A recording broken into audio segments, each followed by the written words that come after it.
Oh, oops. Oh no, I think I. Hi everyone. Give us a second. I just realized that our audio is not correct again. Sorry about that. Can you hear us? But we cannot hear anybody else. So give us a second here. I just It's realized going as to soon as I be did that. an absolute monologue Yeah, well, it if you can't hear. usually is anyways.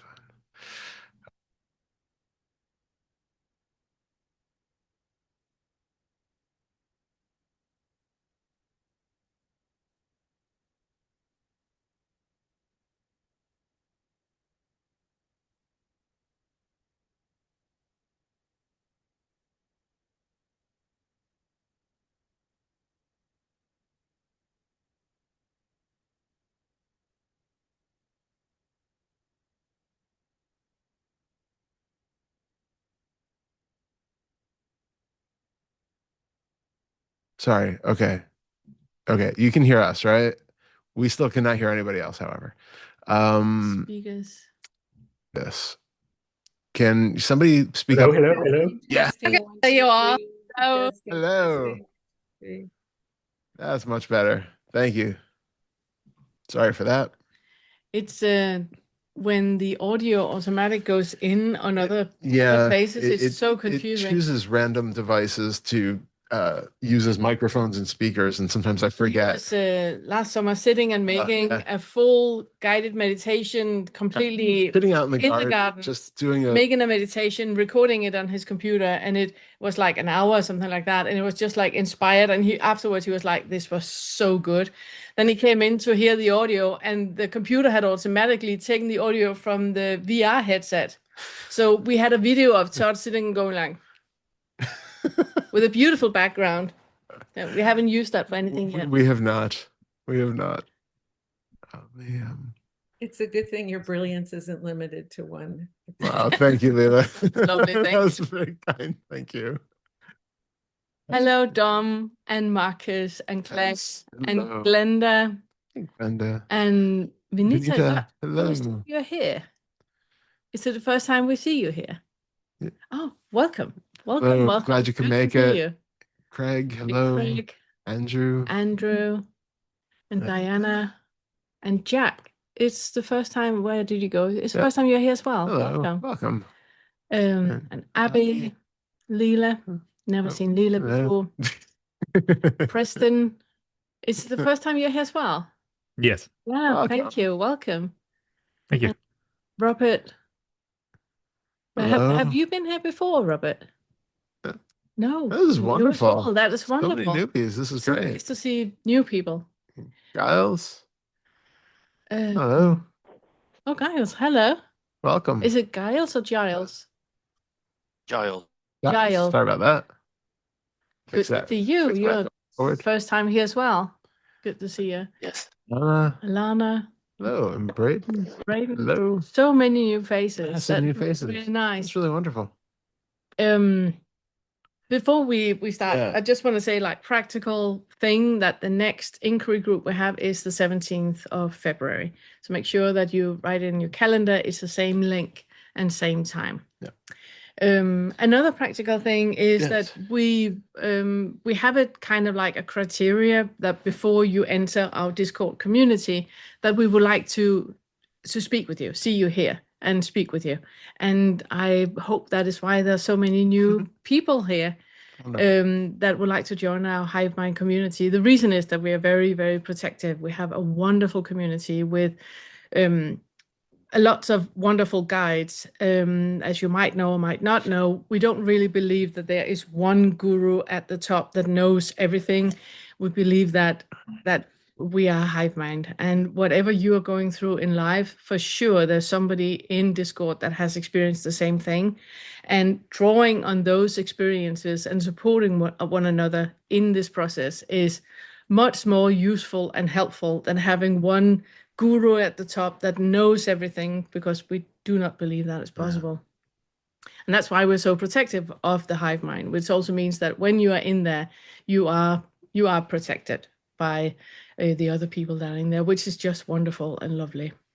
But we need to speak with you. And Yeah. it doesn't need to be like a long, long talk or anything. We just want you to say hi and, share where you're from.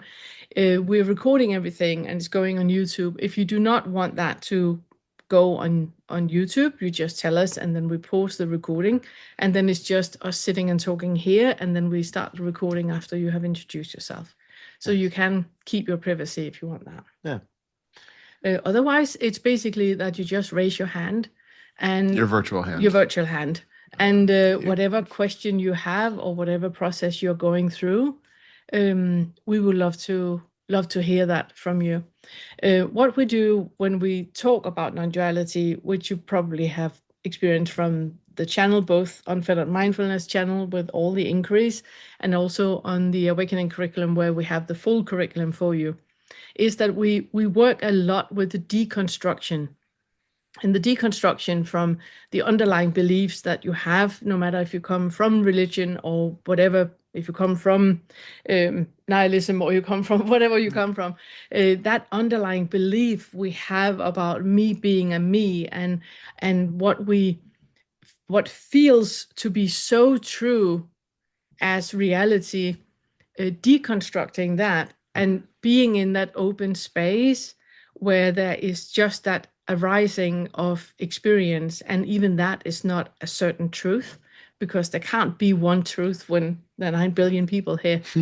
So we're working a lot on that deconstruction phase, which is what we do in the lower 3 fetters, the first, the second, and the third fetter, where there's a lot of deconstructing the idea of identification with thought in the first fetter, the identification with feelings and emotions in the second fetter, and then the identification with all the habits. I need a cup of coffee to wake up, or I'm always driving this way, or you can't trust those people, and all of those beliefs and habits that we have in our lives that are basically maintaining or defending an underlying belief is what we're deconstructing in the first 3 fetters.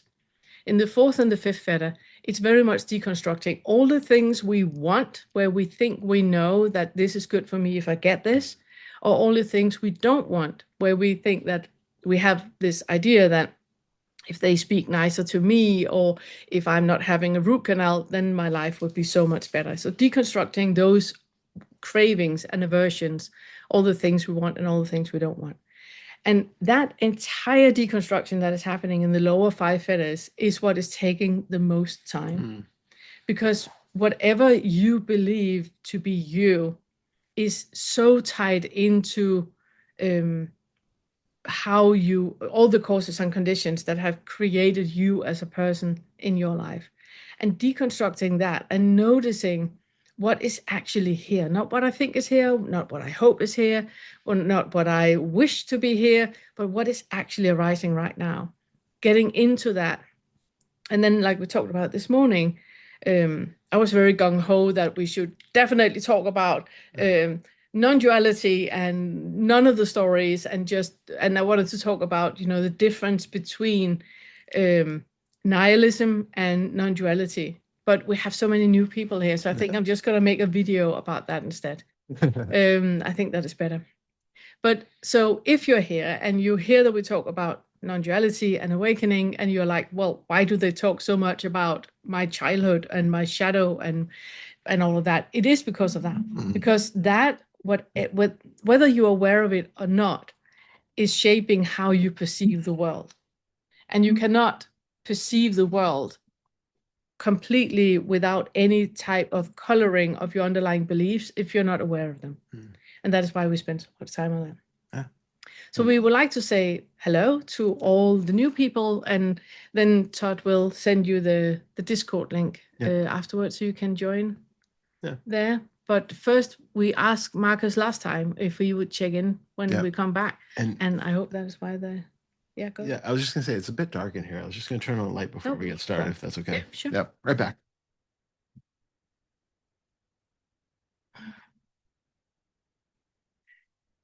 So yes, so it doesn't have to be something long if you're new, and also if you are new here and you feel uncomfortable with saying things, I know you might already be in your head and ruminating about what you're going to say that is going to sound smart and clever. you don't have to be concerned. You just say hi, and we will, ask you some questions. Yeah. Also, just a small thing. Our Hello, last meeting, our last, uh, oh, hold on a I'm second. Pablo. I'm new here. Yeah. Hold on a second. Just Not just yet. just Hold on. Sorry. Last meeting was a very long marathon. It was Yes. about 4 hours long. And so it was great, but it was also a lot. So today we are going to see if we can really keep things a little bit briefer because it was a lot for everybody. Not everybody was able to make it all the way through. So we thought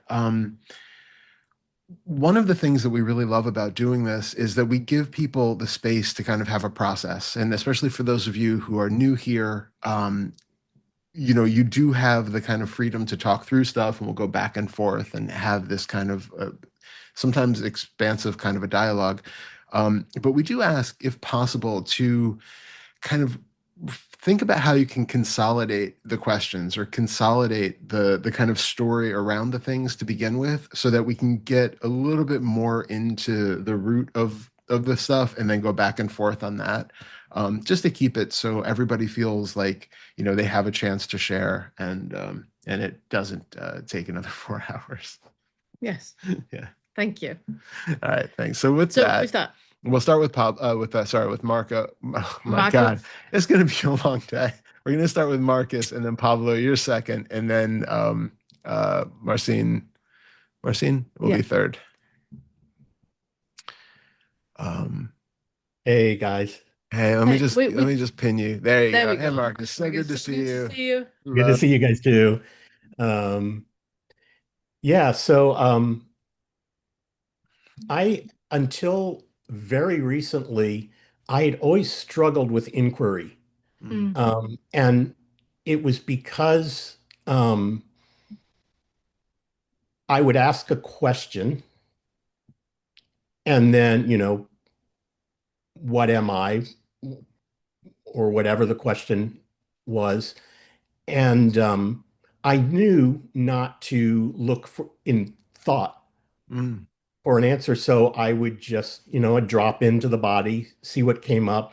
But of course, there were some body sensations because there always are body Yeah. sensations, but they didn't seem to have any relationship at all to the question. And again, I don't mean in thought, but it didn't seem to make any difference whether I asked a question or didn't ask a question. Either way, there were body sensations, or at least so something happened a couple weeks ago, and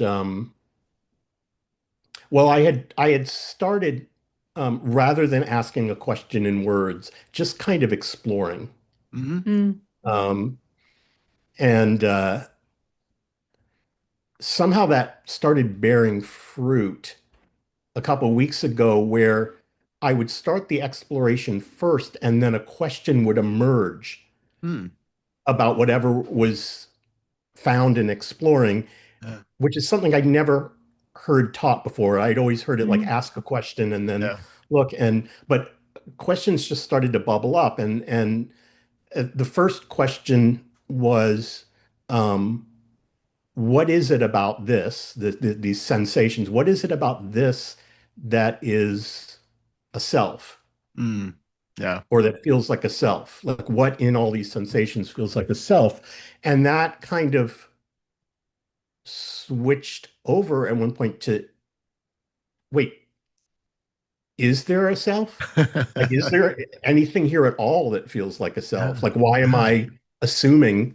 What am I Yeah. assuming that Yeah. what am I even assuming there's a self illusion based on? Yeah.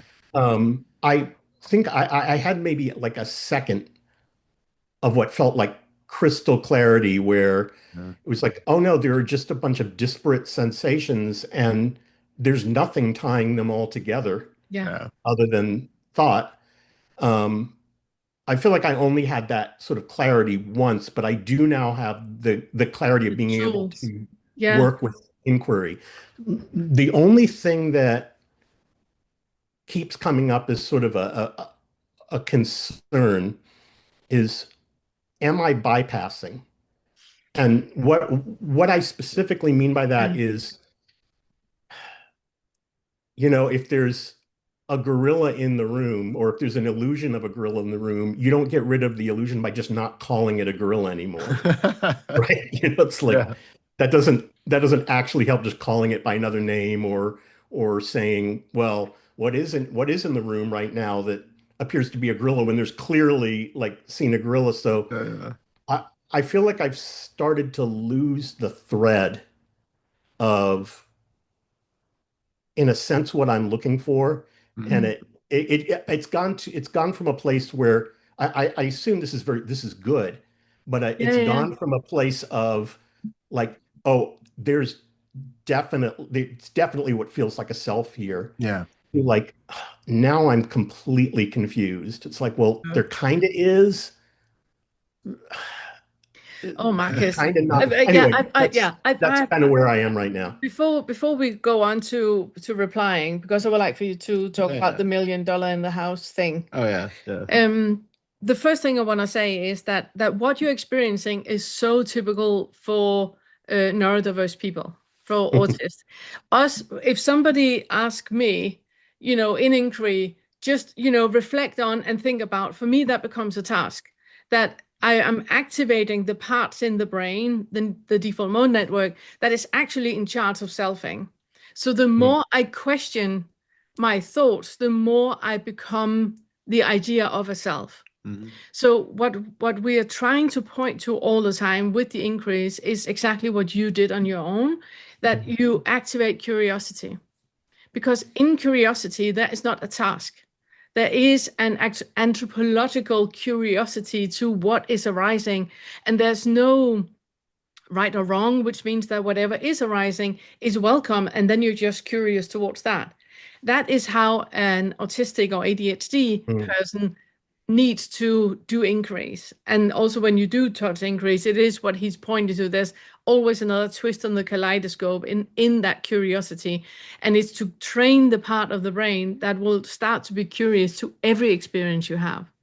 So, yeah, so I just wanted to absolutely enforce you in that and reassure you in that that is the way for you to go forward. Absolutely. And then There's a there's a could you do the $1 million thing? Well, I actually have another question. Yeah, Sorry. go on. So I first of all, I love that you started out just kind of looking at what's here and then letting the question arise, and that is exactly the right question to come up. What is it about everything that's showing up in this moment, in all of your senses, that seems to be implying that a self exists now? Because that is our assumption, and it Mhm. is the whole point is that it's only an assumption. So I like your metaphor about, if there's a gorilla in the room, but what we have, sort of been taught by the mystical traditions and then currently being reinforced by neuroscience is that there is no gorilla in the room. So we have no good reason at this point to believe that there's a gorilla in the room. So then we just have to look at, well, okay, why does it feel to me like there is still a gorilla in the room then? Clearly I'm delusional at some point in some way, so how is this happening? And that's exactly what you experienced, is then to turn around and look at what is actually happening right here and what seems to be binding those sense experiences together. And then you had, as you said, that crystal clear moment of, oh, it's just different sensations. There's Mm. really nothing at that point. So then my follow-up question to that is, because you said you're kind of in that state now where it's like you're not completely convinced that there's a self like there used to be, but and I understand that I don't want you to feel like you're just bypassing and being like, oh, well, yeah, okay, I guess I've seen it. That's fine. Then there's no self. The question is now, just sitting here exactly where you are, what feels like it's binding all of these different senses together into one cohesive experience of Marcus? Right. As far as I can tell, it is. So the top level way of describing it without going into a specific sense, which I know isn't really the way to describe it, is a feeling of centeredness, of like Mm. everything, like all of reality is like main character. Yep. Yep. When I try to figure out, okay, but what is that in the body? Yeah. Well, there are the actual sensations Yep. that sort of chest and head. Yeah. There's there are thoughts along with that are like, that's me. Yeah. And then it's funny because I wrote something about this in the Discord. Because I have aphantasia, I just assume, well, it means there's no visual image at all. I'm beginning to think there is the vaguest of Oh, visual image. I mean, it's like, darkest gray on a black background that you can yeah. barely see. And it's also the corner of my eye. And it's also just there for a half a second or Yeah, something. yeah. But there's some ghost of a visual Mm. map Yeah, of me. So yeah. it feels like it's Yep. those three things. Yeah, and for people who don't have aphantasia, it's a very common thing to have that internal visual body map that's overlaying everything, Yeah. and it's very much helping. And is exactly as you said, the kind of sensations along the central channel is really important for kind of binding that feeling of self together for us. Have you tried experimenting because that's the case? Have you tried when you're sitting there either meditating or just, daily life, feeling the outer boundaries of the body? So going to the skin, the outer arms, the legs, the feet, the above the Yeah. head, and see if you're putting all of your attention on those. If that alone, by defocusing attention on the sensations here, does that in itself seem to kind of turn down that feeling of centralized selfness? I haven't tried that before. Um, I think I may have misunderstood a pointer about that, or maybe it's a different Okay. pointer. What I heard before, what I thought the boundaries of the body were, or like where the edges of wherever Yeah. meet the Yep. air or whatever. And that's always been sort of confusing to me to feel into. But I hadn't thought about, no, what about like the hands and the feet Yeah. as opposed to the what feels like the me. So I Yeah. think that's a good. I'll play with that. I do know that the curious thing for me has always been whenever I've examined self, I'm like, weirdly, this feels like me, Hmm. whereas like my feet don't. It's like my feet are something me has. Yeah. My hands Exactly. are something me has. Yep. But they're not like someone could cut them off and it wouldn't be like, oh, me is gone. But if Yeah. somebody cut like this off, Yep. so that's the illusion. So that's a neat pointing. So yeah. And I've also asked people in the past because a lot of people will feel like they're particularly centered, like behind their eyes. It's like there's, I'm here. And if you really focus on that, you can find that it's like sensation. It's like there's buzzing, there's muscular tension, there's something physically happening back in that region. And that tends to be felt as the me. And then a great exercise to do is to feel the sensation there, feel it as sensation, notice that it has sort of a me quality about it.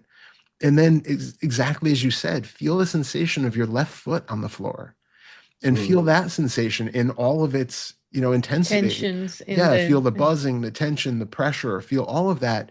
And then question, does that feel any more or less me than this sensation behind Mm. the eyes? And if you can go back and forth like that, you can start to realize that what seems to be me located here is just as much base level physical sensation that has no added, self nature or anything on top of it. It's more of a habit of association Mm. that we've made because, for a lot of reasons. I mean, for one thing, all of the senses are basically coming in through here, Yeah. except for the physical sensation of the skin and interoception. Most of it, our visual sense, our auditory sense, our smell, our taste, all of that is coming into this little focused area. And we get used to, if we're focusing on something outside, we get used to like squinting the eyes and we feel the muscles contracting the eyes to focus them in different ways. And we get those, we talked about this with other people recently, that the if it feels like I need to pay attention to do something, to focus on something, we tense up all of these muscles, and a lot of it is in the face and in that area.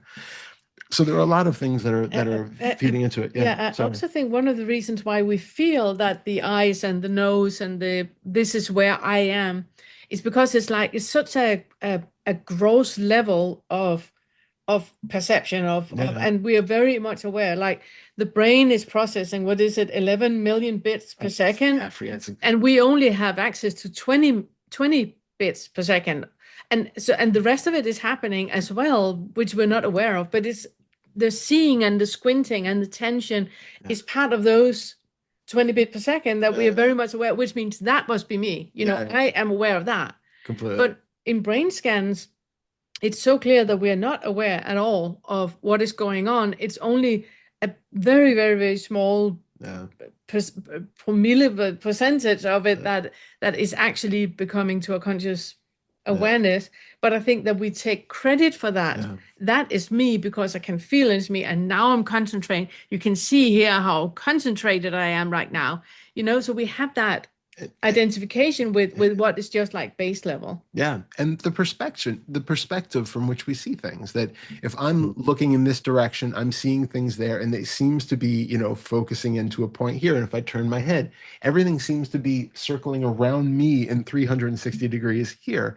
And the way our hearing is that, you know, the brain is constantly triangulating the volume and the pitch and everything coming from the sounds reflected from different ears. And so the center of that triangulation is like right here, dead center between the ears.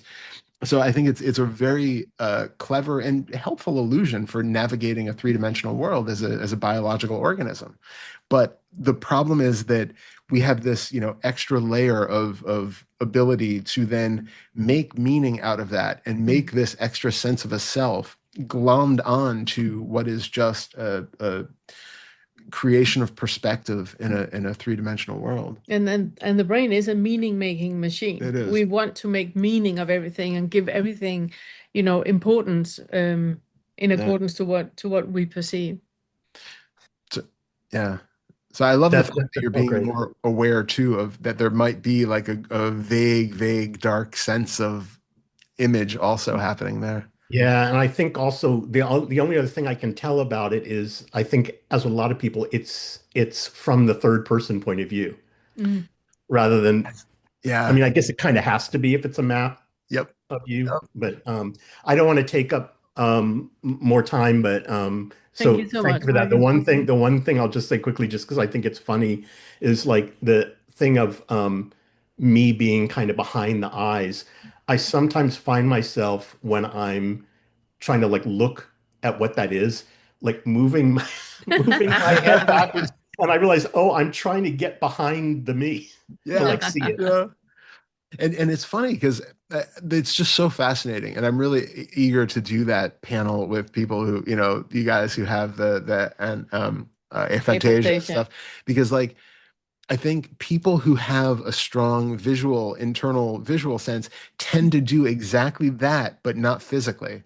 Like you're physically trying to move behind it. And what a lot of people do is you're visualizing the sense of self, and you visualize the witness behind that. And then you visualize the witness behind that witness. And they're doing exactly that same infinite regress of stepping back behind it, just mentally instead of physically. I've done the infinite regress too, where I'm like back and I'm like, wait a minute. Yeah, exactly. So feeling into what exactly it seems like is the one who is moving backwards, whether it's in the mind or in the body, that sense that there is something which can shift location and maintain a consistent perspective by shifting location, is just one of those things that you just kind of feel into. You're not looking to give to find a definitive answer. You're not looking to find the gorilla in the room. It's really to see what is masquerading as that ability right now. What is to be able to find a gorilla in the room? Yeah, exactly. What is, you know, creating the illusion of a gorilla in the room, and just be curious about which different sensory appearances might step up. Yeah. Yeah, and also who is creating the one that think that person can find a gorilla in the room? Yeah. There's neither the gorilla or the one that can find it. You know, neither of them are there. Yeah. Yeah, exactly. Right. Thank you so much, Marcus. So good to see you. Keep up the great work. Yeah. Yeah. Good to see you. Yeah, and keep up with the curiosity. It's really good for a neurodiverse brain. Absolutely. That was wonderful. Love that. Thank you so much, Marcus. It was a pleasure. And then it's Pablo. Pablo. Hi, everybody. Hello, Hello. good to Nice, see you. nice to see you. Nice to see you too. Nice Yeah, to it's meet really great to you. be Yeah, here. Nice to meet you too. yeah. Yeah, it's kind of wild. I mean, it's like what Marcus just said is like almost bar for bar exactly what is going on for me. So I feel bad because I'm about to just like repeat what Marcus said, but It's okay. um uh for me the thing that's interesting, that's like a little bit more I guess harder place is that it's become super super subtle where Mm. it almost feels like already even investigating the sense experience, it's almost like already a process of selfing. Yeah. Like almost Yeah. like, like, oh, is there a self? Is already like the self, Yes, trying to Yeah, asking. put it Yes. into, the box of no self or self. yeah, Um, but what I guess what shows up for me just when I noticed that selfing happening is that, for me, it really feels like the duality is so thin. There's just like a subtle, like something back here is, me, and then the rest is not me. And it feels almost like empty space behind here, except for like there's a lot of visual appearances of like just eyes, just like a visual thought of eyes, eyes, eyes, and it's almost like something is tracking the movement to create some kind of continuity over time. Um and so that is what feels like is the center of what's receiving all the outside sensory information. And whenever I do some of your inquiries, Todd, that you have on the eight fetter thing, yeah, it feels like it's very clear. There's just this pure, each, the fingers are feeling the fingers, the sounds are hearing the sounds, and then, over time it'll be like a couple hours or something. It'll be like, ah, there it is. You know what I'm saying? It's back yeah. online, and Yep. so that's kind of what it just keeps happening for me over and over again. And there's definitely a lot of resistance that I've been starting to see towards the selfie activity in the first place. Like it can feel very uncomfortable. I know that mm, me trying to see through self sometimes can almost feel like I'm trying to resist the fact that there's something appearing already in the first place. So yeah, I'm just kind of stuck on how to try to keep things natural, if that makes sense. Yeah, Yeah, yeah, yeah. yeah. Do you want You to want go to first? start? Yeah, I can go Yeah. first. I can go first. Yeah, the first thing that I would like for you to bring like curiosity into is that when you have that experience of it's just a in the scene, there's simply the scene. There's not an opinion about what is seen. There's simply an experience of a vision in front of you. Mm, I have a six feather exercise where you kind of imagine that you're going out there and looking back. mm, So if you're looking, for example, if you're looking at me now and you have that experience, you're sitting and you're looking at my face, you're looking at my hand moving, and there's not an opinion about who I am or what I'm doing or where I am or that I'm separate from you at all. There's just that experience of the scene. Now mm, see if you can revert it. So now you're me looking at you. mm. What am I looking at? Do you understand the question? Because in that Yes. in that Mm, there is a very, very quick glimpse of identification. When you mm, shift, when I sit here and look at you, and then wanting to shift it the other way, in that movement that I'm making, going like that, there is a very quick glimpse of identification of an mm. I that can Yes. do something and that can experience something else than what is experiencing, and that is the delusion. Mm, That is the mm, delusion. And when we mm, say that there is no difference between you and I, it is underneath that experience. mm. Right. Was that Yeah. clear or making it even more obscure? No, I mean, whenever you said that, whenever you gave me that question, I guess just to say what happened is like, it's almost like there's some kind of like point. It feels like a point that tries to like be in your location and then Yeah, look back. But then, exactly. but it's like I see that point is not. It can't occupy a particular point in space. Exactly. It's just a fabrication. But yeah, that's kind of what happens to me. Yeah, exactly. And then in that movement that you're trying to do, you're creating the separation that the brain perceives there is. Like Yeah. I am here, you are there. So you're taking that separation up to the surface, which means you can look at it like, oh wow, I just created a separation that is not there. And I just created a she there and a me here. And there's a difference between that. That is where the entire delusion is hidden. And by bringing that up to the surface, you kind of trick the brain into its own game. Because it's the brain selfing, it's the places in the brain that is creating that selfing that you're bringing out to the surface instead of just assuming that I am here and I'm thinking. And then you know that you can pose a question to yourself and then you can have a reply in your mind as if there are two people there. They're not. The thinker is a thought. And it's that we're bringing up to the surface when you're doing exercises like that. And it's a complete mindfuck. Can you say that? It's like a complete mindfuck that you really become aware of how much you just made something out of nothing. There is nothing there, and I just created a full reality in my own little bubble here that is not there at all, and that comes to the surface. So play with that, and then I would love to hear how that has gone. Yes. Yeah, that was really good. No, I really appreciate that. That I felt something when you said that. It was weird. I would definitely keep practicing that. I love that. I love that, Pablo, so much. Did you have something to add? I'm not going to screw with anything because that was so good. No. Todd is going to screw with something next time. Yeah. Thank you so much, bro. That was really great. It was nice meeting you. Thank you so much, Thank you Pablo. for I'm happy being you're here. here. Yeah. Happy New Year. Thank you. Yeah. Take care. Okay, we got Marcin or Marcin. Hello. Hello. Oh, you're muted. Hello. We go. Hello. Hi, everyone. How do you pronounce your name? Marcin or Marcin? Marcin. Marcin. Ah, nice. Nice to meet you. Nice to meet you. Nice to meet you too. Like, I'm first time here, so I just wanted to introduce, say a few words. I meditate for a few years, but a year and a half ago, so I came across some Harris materials and Angelo and others, and I thought, okay, let's give it a try. Yeah. When I meditate and inquiry, what I get is that, okay, I look at what exactly is me, what exactly is that in my brain, in my mind.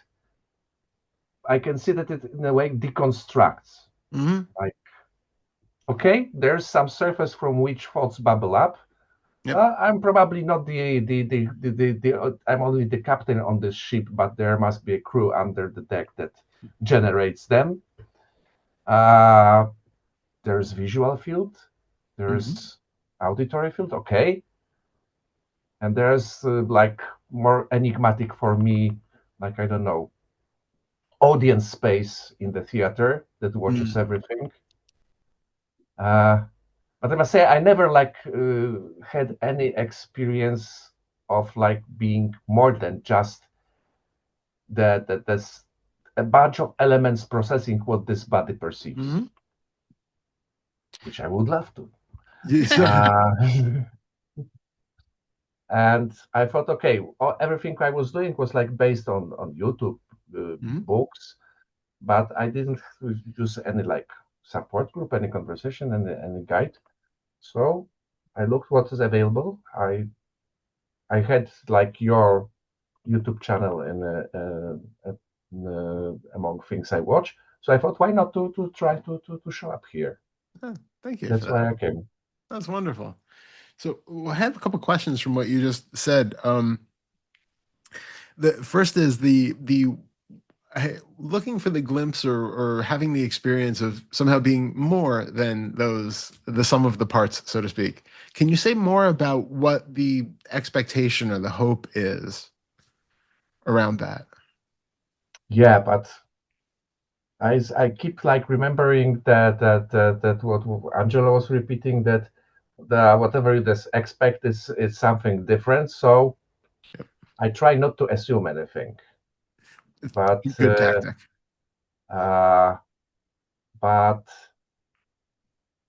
Okay, let me say it this way.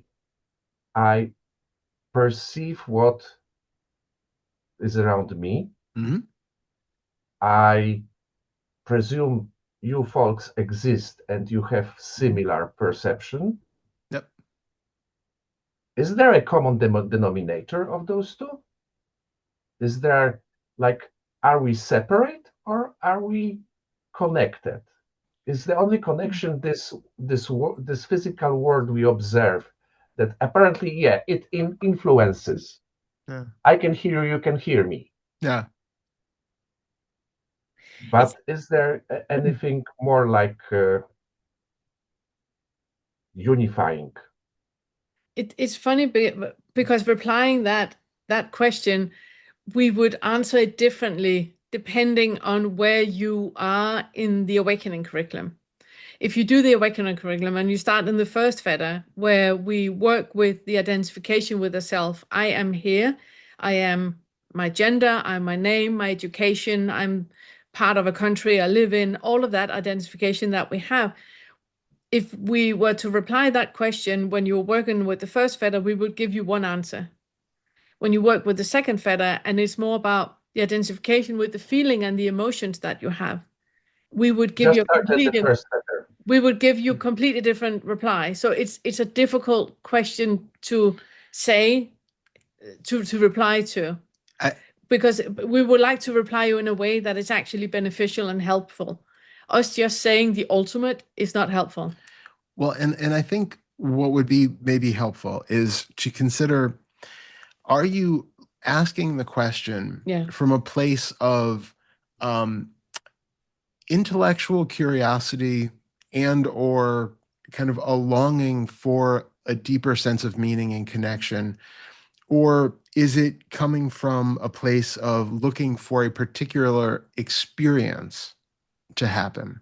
I think for me the motivation is the purpose of existence. Mm-hmm. Like what else there is we are for. Like Yeah. that's what drives me, at least in Yeah, in, Yeah. and that in question is this what, practice. yeah, that's what question, that question is what brings a lot of people to this path.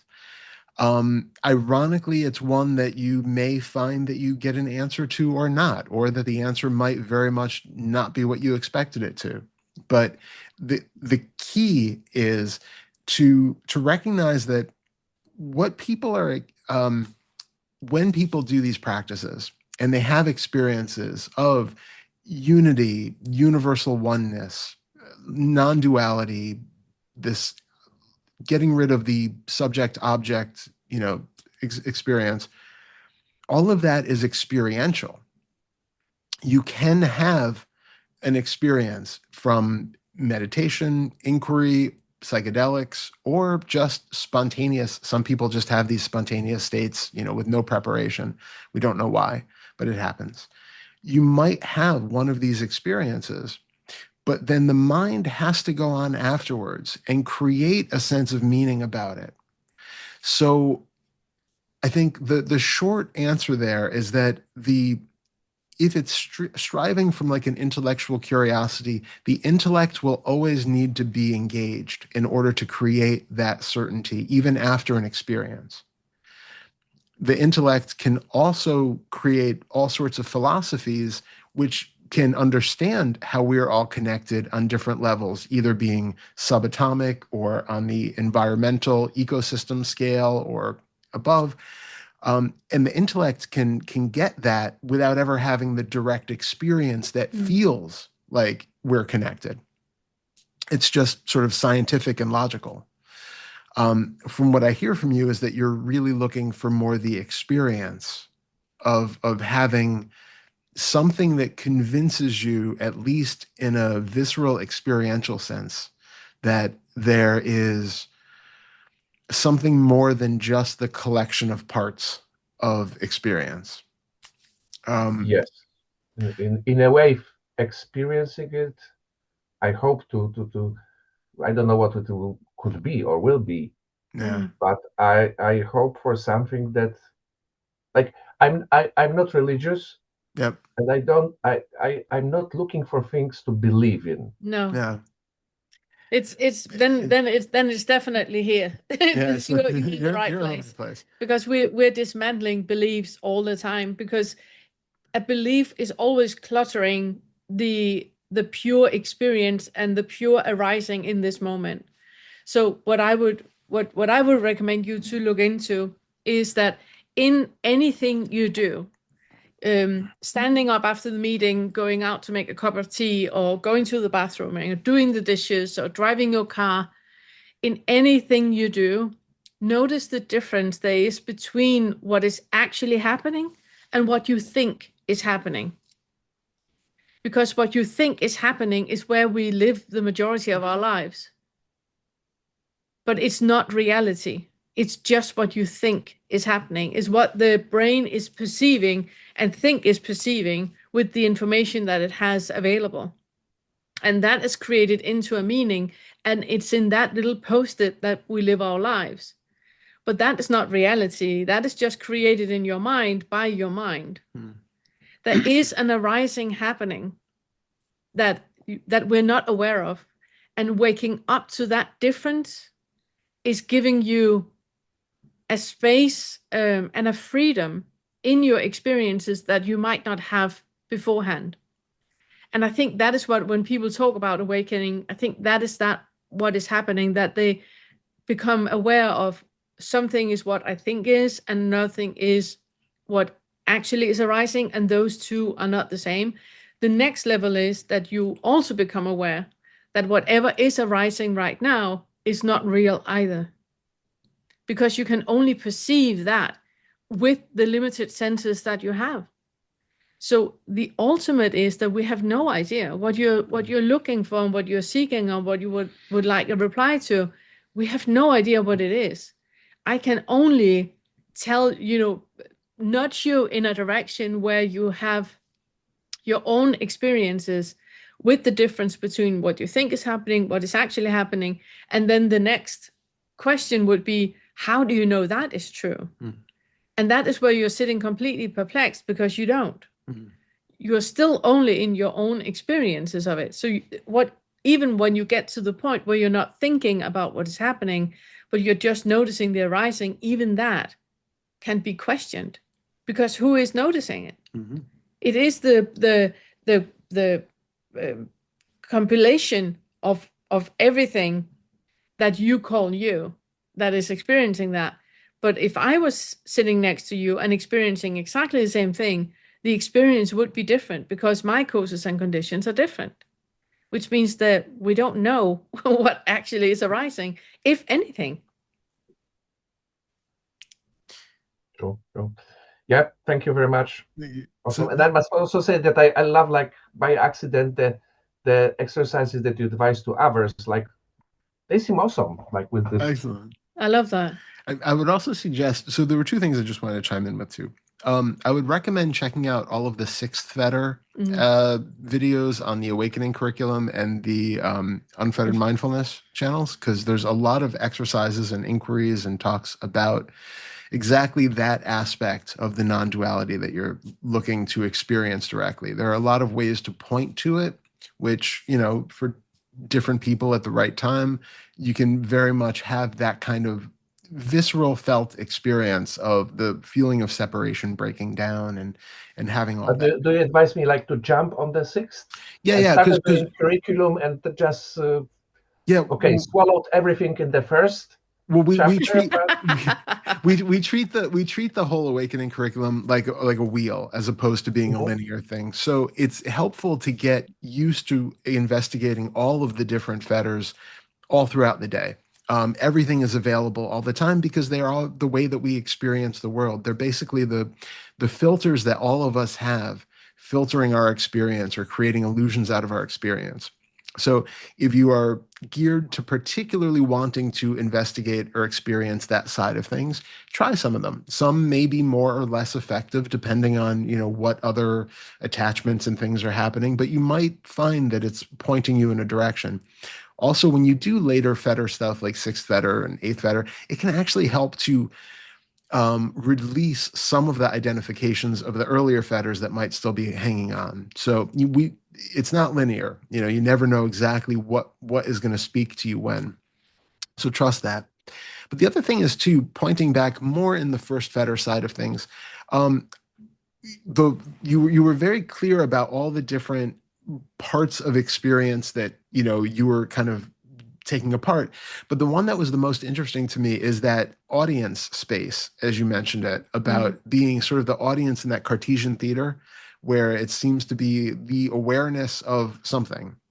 And that's the one that I would be more curious for you to dive into directly. Um, A, where is that space happening? That internal audience that is viewing what is going on. Where is that theater? Where is that supposed audience? And in which of your sense fields, in which of the senses, either the external five or the internal five, is that auditorium or the audience being sensed?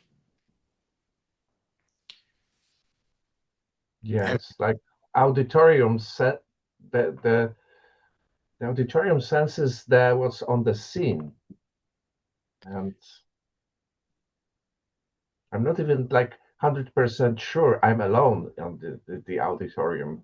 That's interesting. So is it just a part of the visual field where it seems like because you're seeing a world and because the world as we see it seems to be appearing kind of out there, that it feels like I am kind of on this side of the screen in the auditorium viewing everything? Is that part of your experience of it? No, not even if I close my eyes, Hmm. then just with the sound. Hmm. Okay, so who observes it? Like Hmm. who perceives it? Exactly. Yep. And It, I it feel like it's there's some dark spot of space Yeah. where I sit and watch it. and That's that's the one that yeah. that both of us really want for you to be curious about. Yeah. Yeah. Like you said, that you kind of like that captain on the ship, and there's Yep. we're questioning the ship. We're also questioning the captain. Um, So it's both that we would encourage you to look into. Yeah, go on. yeah. No, it's especially those are the really tricky ones because we can have, like we talked with Marcus about, having that sense of there's kind of an assumption of an eye which connects all of these different sensory fields together. But it's the ones that are really elusive, like that it kind of feels like a dark figure or space or something back there. It's appearing, it has to be appearing in one of your five internal or external senses. We can't really experience anything that isn't. So that sense of a dark figure in an auditorium or who's viewing everything or hearing everything has to be made up of parts of your sensory information. And those can be sussed out with enough attention on them. So, like we were talking to Marcus about, he is just starting to recognize because of the aphantasia that maybe there is some internal bodily image, mapping of the body that shows up. That can be part of it. But notice also if there's okay. Let's just so this is kind of on the sixth fetter side of things. There's this odd part of our experience, which is potentially really potent for people to recognize. When you're looking out of your eyes right now, it looks, and it's easier without glasses on because glasses create extra more of a boundary, but we get the impression that I'm seeing kind of an oval of a world, maybe 220, 270 degrees, something like that, however wide our peripheral vision is. But the whole thing seems to be existing out there, and behind it, there's an implication that there's just darkness back there, that everything outside of the field of vision is darkness, that behind my head seems to be black, right? But it's not. Maybe somebody can come put up a temporary thing, even just in case there's more rain. Oh, Oh, I think I don't know who's talking. uh, could mute yourself, whoever that was. Sorry about that. If you actually notice what's behind you, it's not darkness. and it's not black. It's just the absence of the visual field. It's an assumption based on I see something there. I don't see something here. So the mind is basically implying or assuming that there is this darkness where there isn't one. There's an idea that there must be something because I see something there, so there must be the absence of it or the opposite pole of that behind me. That is a false creation that creates duality. There is no actual light and dark. There is just the visual field, completely appearing with no borders, no boundaries, no darkness other than it. That exact same assumption or implication is what is happening with that sense of a self. There's an idea that you see a world, so there must be someone seeing it. You hear sounds, there must be someone hearing it. You feel sensations, there must be someone feeling those sensations. And the mind posits this opposite of those, as though there must be an opposite to the visual field and to the sense field of the body and to the auditory field.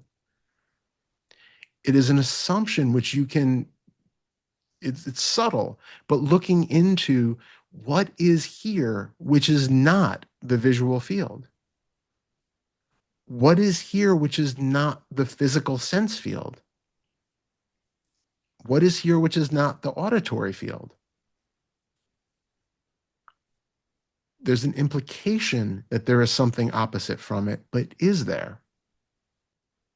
The one who is seeing is an implication, an assumption that there is something other than everything that exists in the totality of its existence as the raw sensory experience that we have, that makes up our world. After all, they're just parts. Yeah. Yeah. And keep looking around it. Even if we see it, even if we know it, even if we get it, keep coming around to find out, is there really anything separate from any of those parts? Thank you so much. I don't Thank would like you. Thank you. to hijack more As- time. Let's give some space for others. It's Thank okay. you so It's much. been lovely. Thank Thank you you so much for being here. And that's reply was useful for a lot of people. So Yeah. that was good. Thank you. How's Brandon? Hello, Brandon. Hello.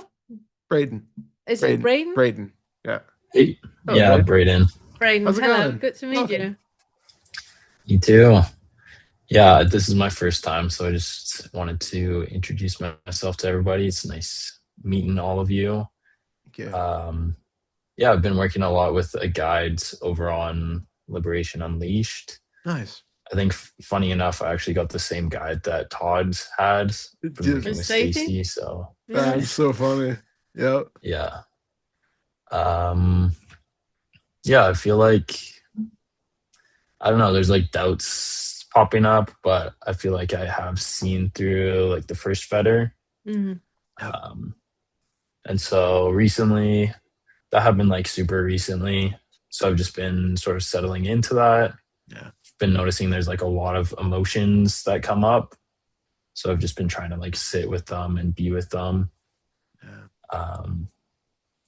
But yeah, right now I don't have like a super specific question. Okay. I also have to get edited pretty soon. I would like to post one question for you that you can work with, because just like you have seen through the identification of a self, you know there's not a self, that you know that a thought is just arising and it's not attached to anything. I would like for you to question feelings and emotions. Because when you say that feelings and emotions are arising, you're making something out of nothing. There is not feeling and emotions arising. There is a contraction in the body and a thought attaching itself onto that contraction that is then made into a feeling and emotion. So if you can slow down and zoom in and notice that whatever emotion or whatever feeling you think is arising right now is just another product of your mind, then you might have more fun in the second Fetter. Yeah, I feel like when I am able to slow down, I can notice that it's just sensations arising. when I'm in day-to-day life, it feels like if the emotions or the sensations get like large enough, then there's like constriction around it. And I feel like it's important. I need to figure something out. So Yeah. yeah. It's why emotions create a lot of identification. It's why we talk about each fetter. The only reason we talk about it is because they're kind of subtler and subtler layers of identification. The first fetter doesn't take it all with you. So it's just the more gross, obvious levels of identification. But emotions bring a lot of that because it makes things feel personal and it makes them feel, exactly as you said, important. And I have to do something about that now. And, I have to pay attention to this. And it reinforces the sense of, depending on what the emotion is, my own worth or my own, um, personal story and all the stuff that comes with it. So being really aware that what is arising as the emotion in a certain situation, it's not just It once again lost the flashlight. oh that was a I'm really sure I took it out there with me. There's Like, somebody, Leela, pulled the can you thing find out down. who is not muted? Ugh. Just mute I'm just gonna mute everybody. Yeah, there you go. I'm just muting everybody, and then Braden, you can unmute yourself again, please. Thank you. That was great. It's Marcus both times. Thank you. Oh, Marcus. Marcus. As interjections go, that one was hilarious. Yeah. Thank you, Leila. But yeah, when you have the identification with the emotion, or when the emotion arises, look at what is around it. Why in that moment is that particular emotion the one that's coming up, and why is it being? Why does it feel so pertinent now? It's what I'm always pointing to, that notice what it is right now. If you can pull yourself up to the 5th floor and notice right now, what is it you are defending? There is something that you're defending. When there's somebody saying something to you and you feel that you need to react or you need to do something, what are you defending? And by that defense that you're creating, what are you then maintaining? There's a story that is maintained if you continue down that road, and you have been down that road so many times, you know where this is going to end. So what is it, if you pull yourself up to the 5th floor and just notice what in me feels important right now, that I need to defend myself, or I need to stand up for myself, or I need to say no, or else I will, all of that. Notice what that is pointing to, because that is part of a thought that is so obscure and hidden that you're not even aware that it is a thought. Yeah, that's really good. Wonderful. You're going to find so much support in Discord. You're really going to enjoy that, I'm sure.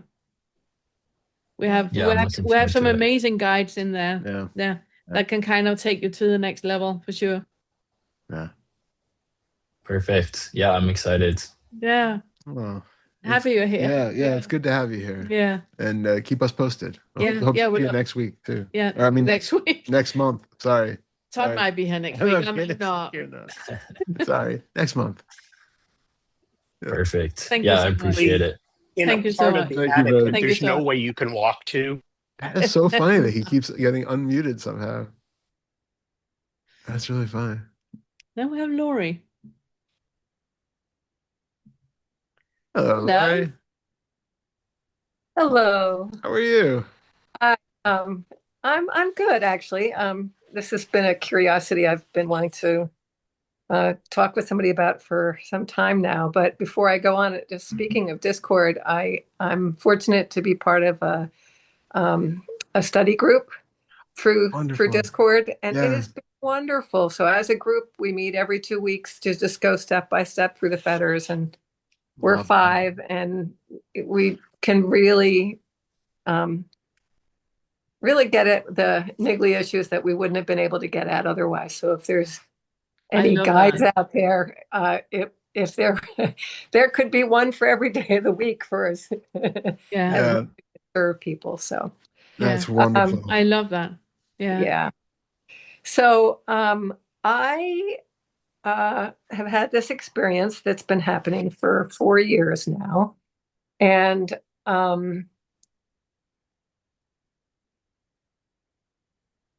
I had just heard on one of your Q&As that you had been a psychosomatic therapist. Yeah. And I was explaining it I've been trying to reach out to people and nobody has had an experience with this happening. One teacher just kind of said, oh, it's psychosomatic. And then I was like, well, what do I do with that? What happens, it's only when I'm deeply relaxed in meditation. Mm. And all of a sudden, I will have this yell that comes out, like this deep, long yell. And it is like very hollow and it's total release. Mm-hmm. Yeah.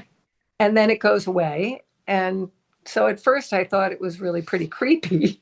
still a little.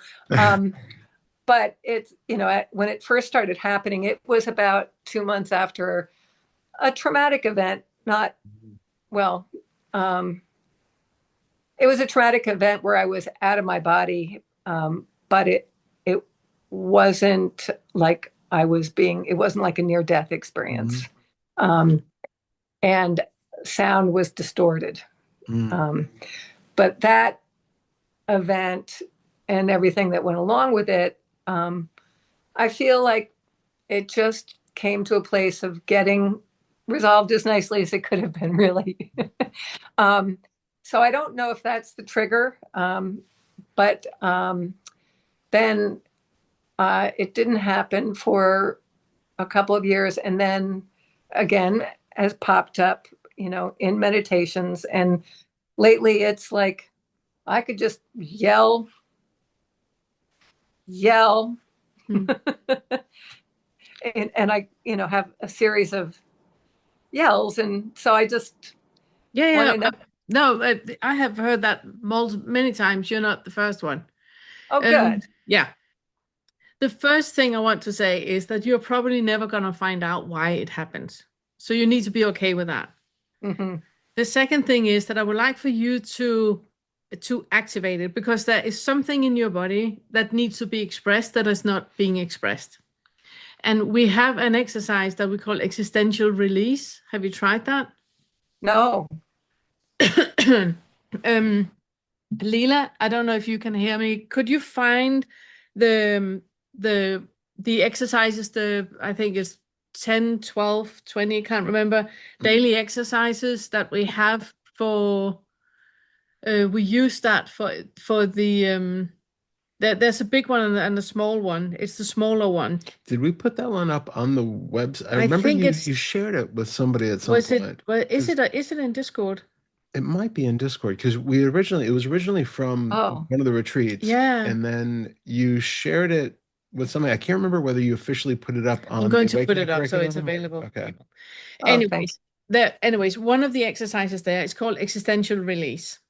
And it's where you are sitting cross-legged and you have a cushion under your bum. So you're sitting in front of the sitting bone.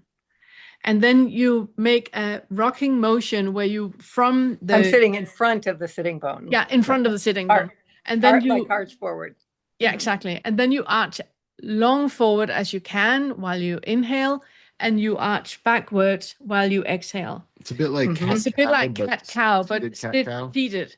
And then I want you to slowly notice how the body is taking over with the inhale, exhale in that movement. And specifically with the breath is kind of... The breath is kind of like, automatically inhaling when you're making yourself bigger in the front, and automatically exhaling. It's like squeezing out. And then that movement back and forth will go quicker and quicker and quicker when you're not controlling it with your mind, but allowing the body to do the movement. And what is happening is that you are activating your entire spine. You're activating all the fascias and ligaments around there, which means that whatever is hidden, no, not hidden, what do I mean? Hasn't been expressed from birth up to today is going to have the opportunity to be expressed. And what I would like for you to do is really take a back seat on that experience. Your conscious mind is taking a back seat, and it's your body that is experiencing and expressing. And for a lot of us, it comes to like a culmination of a roar, where it's not just a yell. No. It's like from the bottom of you that is like rolling up, and it's just a roar. If you have neighbors, have a pillow ready so you can roar into the pillow so they're not calling, Yeah, I mean, the police. the first time I did it, I literally have never yelled that loudly in my life, and I was surprised that the police didn't come. Yeah. Because it's like it's all of that has been hidden underneath socialization and trying to be, a good girl and doing things the right way and not being too loud and not being too much, and that all of that is suddenly being expressed. And I think that is what your body needs. Oh, Because absolutely. when we have it's like a little abscess that is like coming out, like a little pimple when you have a little yell coming out. Yeah. We need a proper activation of something deeper. Make sure that you're not creating stories about it.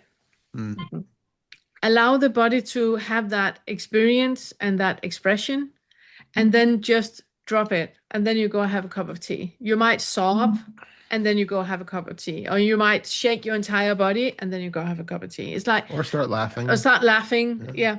And so just have that natural expression of the body, and do not create a conscious story about it, because that will minimize the experience. Thank you, Leela. Thank you for finding That's great. Finding that. She just posted. That's perfect. Yeah, it's pretty loud now. I don't have neighbors nearby, so that's good. That's good. That's good. Yeah. Off you go then. Yeah. And so basically, you've kind of warned not to overlook traumas going forward. And I've been looking for the recipe on how to unearth them. Is this like that is it? Yeah. Reason? Yeah. Those exercises that you have in the one that Leela just shared, it's the one that I'm comfortable with giving to people that are not in a workshop. All of them are activating the different ages from when you were in the womb and until today. You're being taken through the muscles, ligament, tendons, and fascias that are being used in the creeping, crawling, in the jumping, in the so whatever psychological contraction you have had at a certain age has given a contraction and a tension in the body, and that is what is being released, which means that all of this is pre-verbal. You will never ever understand why you just feel better, but you just do. You can't explain what happened, but I just feel great, because you have released a lot of tension and contraction that has been hidden in your body, that now have a way of being expressed. Thank you. This is amazing. Good. I'm so happy. I'm so happy. We hope you can be here next month and let us know how it goes. Yeah. Oh, definitely. Yeah, we'd love to hear that. Yeah. Yeah. And also share it with the study group, because it's something that really, a lot of people have a lot of experiences, and even though it's not, we really encourage not creating stories about it, which also make it impossible to talk about. You can still try to put words to the experience without creating a story about it, if that makes sense. Well, that's what I tried to do with explaining what had happened. Yeah, exactly. Yeah, and I was just the last little thing too with those exercises. It's really important to do them mindfully. Yeah, and not making a story, but really being fully present in the muscles, in the fascia, in the ligaments. Like really be, because we can do any sort of physical exercise, and if the mind isn't there, the body is doing it, and it might be beneficial in some ways, but there is something about having the attention really put on those particular, you're not forcing anything, you're not having expectation, but it's doing it mindfully, just like yoga. Having a mindful approach to yoga is very different from just having doing the yoga stretches while I'm thinking about what I got to do for the rest of the day. It's a completely different experience. So make sure you're bringing that kind of mindful attention and really awareness in the parts of the body that are moving as you're doing it. Yeah. So good. Lovely. Thank you. Thank you so much. Thank you. Okay, we got Jack. Hello, Hello, Hi Jack. Jack. guys, how you doing? Good. How you Hi, doing? nice to meet you. Likewise. So I'm actually in the Discord, but this is the first time I've been at the video, so Oh, nice. it's nice to meet you. Um, I just wanted to say that when I came in, I had a lot of nervous energy, and I was like, "What do I say? What do I say?" And it feels Yeah. like I've just been kind of worn down the entire meeting, and just growing almost increasingly sadder to some degree for some reason. But I'm Really? just really messy right now, and it's Uh-huh. nice to be here, but I'm Breathe, breathe, feeling breathe. a lot. Sweetheart, Yeah, breathe, thank you. breathe. Okay. Whatever is arising, it's okay. It's okay. Being Thank you. seen is a lot, you know? So just sit with that where you're seen. It's okay. Yeah, thank you. Yeah. Yeah, I don't really have a question. The main thing was like I have this story of like my life is so hard and kind of miserable, but I don't it's just I don't know. Like you always say, find the contentness of being, and I just feel like I can't a lot of the time. Mm. Um, it, I don't know. I I don't really know what I'm asking. I'm just here. Yeah, I guess okay. that.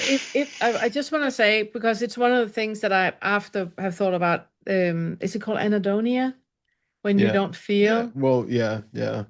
Um, if I'm asking you to just being that contentment and you can't feel contentment anywhere, it's not visible anywhere and you can't feel it anywhere, then don't push yourself to feel that. Start by feeling your feet. Mm. Start somewhere that you can feel. So just notice how it is to have feet and feel your feet on the ground without creating a story about it. So it's just a sensory experience in your body where you start, excuse me, where you start to create a relationship to a sensation in the body without a story about it. Do you know what I mean? I do, and I'll be honest, it's just something I really struggle to do. It always either feels wrong in some capacity, or it becomes thinking about the feet, or Yeah, that's normal. um, I'm not That's sh normal. like I don't feel connection to. Yeah, okay, Yeah, No, that's normal. the first thing I want you to do is to you are unfair towards yourself when you want something else than what is arising. yeah. So the first thing I want you to do is to be fair. Please be fair. Please be kind to Jack. Am I being unfair all the time? Is that?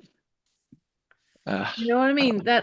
That if you feel your feet, it's simply literally feeling your feet, the soles of your feet. Notice how they feel on the ground. You cannot have an opinion about that. You cannot think you're doing anything wrong. You might see an image of your feet, fine. It's normal. It's the brain just does that. It maps sensations onto where it thinks they are, and you get a mental representation. It's fine. No matter what is arising in that moment, it's completely fine. You have not done anything wrong. You have not done anything wrong. And the moment you start to have a thought about, this is not what I was supposed to do, this is not what she means, be curious to that thought. Yeah. Because that is the one that is pulling you around, making triharmonization. I don't know how you say that in English. It's the one that is giving you an idea of you being wrong, and you're not. You're not. No matter what comes up in that moment, even the thought about you doing it wrong, it's okay. That thought is okay. It doesn't hold any truth. Just because you have a thought about you're doing this completely wrong doesn't mean you're doing it wrong. No. That is just a thought. You can think the sky is green. It doesn't make the sky green. So if you can have that equanimity to whatever is arising, but you do not believe it, that is when you can start to heal yourself and actually start to have a relationship to what you feel in your body. Because it sounds to me like it's not a safe place to be in your body, and that is why you're not there. And I understand that. I completely understand that. But start somewhere and start with compassion towards your experience in this moment. Even the thoughts about it being wrong, whatever you're experiencing, that's okay too. Because it's not true. Okay. Thank you guys. I appreciate you. Yeah. I just wanted to add to when we talk about finding the contentment in any underneath any situation, it's really about noticing how much meaning, how much story we're putting on by the mind from here. And obviously I don't know anything about your situation or, what's going on in your life. And you said that, you feel like there's a lot wrong. Your life is really difficult. And this is not, in any way gaslighting you, taking anything from that, Hey challenge, Siri, whatever. stop. You can tell me if I'm making stories. It's fine. Yeah, Or whatever. well, I don't know, right? I don't know what your life is like, so I'm not here like, trying to tell you that your experience isn't your experience. My suggestion though is any time that life does start to feel like there is something really sucks about it, that this moment really is terrible, that whatever the situation is, it's when you can really take a moment to pause and find, no matter how bad it seems to be, how much are you comparing it to a mental idea of what could be otherwise? And how much are you making a story about it, which you are relating to in that moment as being, terrible, insufficient, a struggle, awful life? And again, I'm not, absolutely, there are definitely struggles in life. Definitely things are not always easy. Um, but it's if you can recognize that in most moments of our life, especially when we are struggling with things, there is a mind element that is saying it shouldn't be this way. I need it to be different. I want it to be different. That we're portraying the moment in a certain light, and that alone completely removes our ability to be content within it because we're at odds with it. So it's coming down underneath the level of thought to find out what is really here underneath any thought about the way it is or how it could be otherwise. That's really what we're talking about. And it doesn't have to be a permanent thing, like a permanent, everlasting state of contentment. It's something you can recognize every single moment when something comes up, when the mind creates some story about something.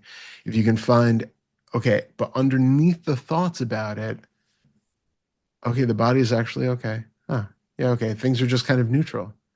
And then the mind will come right back in and explain why it shouldn't be and why you need to do something about it to fix the situation, and that's fine. But recognize that there is that kind of neutrality just underneath it when you come down below the mind. Does that make sense? I think it does. Yeah. Um, yeah, I think it does. Thank you. Yeah, yeah. If you're on Discord, you Yeah. have amazing people in there. You do. You can share all this with Yep. them, and there are so many in there that are really, really good at recognizing what you're talking about because they've been there. They have experienced that. They have been through all of those sufferings that just feels, like a lot. And like Todd was just saying, we're not saying that your life is not a lot because we have no idea. We're not living your life. We have no idea. And it's everything's relative, I mean, What I just want to point to is that there's a difference between what you think about your life and what you think you're experiencing and what you're actually experiencing in this moment. And if you can notice that gap, you can see that what is actually arising in this moment, you cannot be bad and you cannot be a problem and you cannot be wrong and you cannot be any of that. That can only be in the part of your life where the suffering is. You're able to contact the roof people. Marcus. I don't know how that keeps happening. That's so funny. Yeah. Someone just recommended for you to go to Vince's online meetings. Yeah, I actually do go to those meetings. Okay, But nice. he's helpful. I like Vince. Yeah. Vince is a good guy. Yeah, he's good. He's a good guy. Okay. Thank you guys. I appreciate you a lot. Yeah. Please come and keep us updated on how you're doing. Yeah. We're always happy to go deeper into things with you if you want. Yeah. If you feel comfortable. Yeah. Okay. Thank you. Yeah. Right. Yeah. Take care, man. You're wonderful, Jack. Yeah. Bye. And we Okay, have we got Preston. Preston. Hey guys. I actually have to go in a couple minutes. Oh, okay. So my Okay. apologies. That's all right. but I really just wanted to like pop in and I guess say thank you for the awakening curriculum, because We're it's been happy. super helpful. I'm so happy. It's good I'm to so hear. happy. Yeah. It's always good to hear. Yeah, and I guess to briefly kind of say where I'm at, I'm in this kind of weird space post eighth Fetter, Nice. sort of 9-10, Yeah. sort of just not doing anything and just waiting for life to teach me at this point. Like That sounds really right. nothing to do. Yeah, you know. Yeah. Yeah, I don't know. There's no question I really have or anything. I've been helping guide a bit in Vince's groups because Nice. that's something, he suggested once you pass like the lower five. And yeah, it's this weird state where I felt true loneliness for the first time in my life, I can say, last week. And yeah, it was actually really nice to sit with because I'm an autistic person myself, and that's how I found you through like Yeah. Angelo's interview. And That's right. yeah, and normally like a loner, I prefer being alone. I like Yeah. being alone all the time, and I haven't ever felt loneliness. So I guess without that eighth fetter, it really hit a couple weeks later. I was like, wow, I've never felt so alone. Yeah. Yeah. With comfort in my head is gone. And yeah, so just in a kind of a weird place. Yeah. So- I don't know how to say this because I don't want to put, experiences into you that you don't have. I just want you to be aware of nihilism because yeah, as an feel that. artist, I was waltzing in and out of nihilism for a lot of years when I had that experience that you talk about, that there can be such a deep, deep, deep, profound feeling of loneliness that is not negatively, but it's not positive either. It's like a feeling of isolation that is like on a cellular level, just feeling isolated. And I just want to really be, bring a beacon in where you are aware of nihilism is actually very selfing. Nihilism Yeah. is very negative. Well, I sat. When we talk about that there's no meaning to anything, it literally means that. And nihilism has a lot of meaning. So just be aware, because I know with an autistic mind, we waltz happily into nihilism all the time because it's more familiar than religion, for example. Yeah.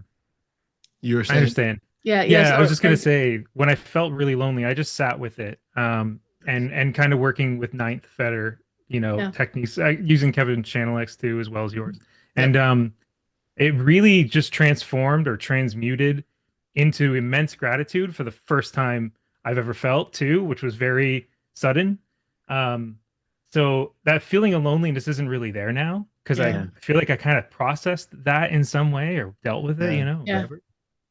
So I feel okay now, but just weird. I don't know how else Yeah, to I say it know. other than like I keep know. stubbing my toe. I'm walking into stuff. Like I close my eyes, the world's gone. Like Yeah. the Yeah. body map is gone, and there's no spotlight of attention anymore. Like it's disorienting. It's just weird. Yeah. Do you have synesthesia, the way that boundaries are not boundaries, so you like smell colors and hear feelings, and it can come in many, many different ways. If you do that, I would like for you to start to explore being a tree and being a plant and being an animal that you see, like start to dissolve that boundary too, because when that is dissolved, you actually feel a connectedness to everything, and then there's no more loneliness because you're never alone. Yeah, it's interesting. I did that actually with my cat the other day because he Yeah, like I comes love and that. sits on my chest Yeah. and like just purring, and I could just like kind of felt this, I guess, love, but I don't know how I describe it before this all happened because that's kind of a weird thing to But describe. next time the cat is sitting on your chest and is purring, then close your eyes and notice how the boundaries between you and the cat dissolves, and suddenly it's your chest that is purring. I have to go. There's someone Yeah. on my door. I'm Okay. sorry. But thank you Okay. very much. Sorry. I'll do that. So Love, to meet you. lovely Good to meeting meet you. you. See Bye. you again. Thanks. Bye. Bye. Take care.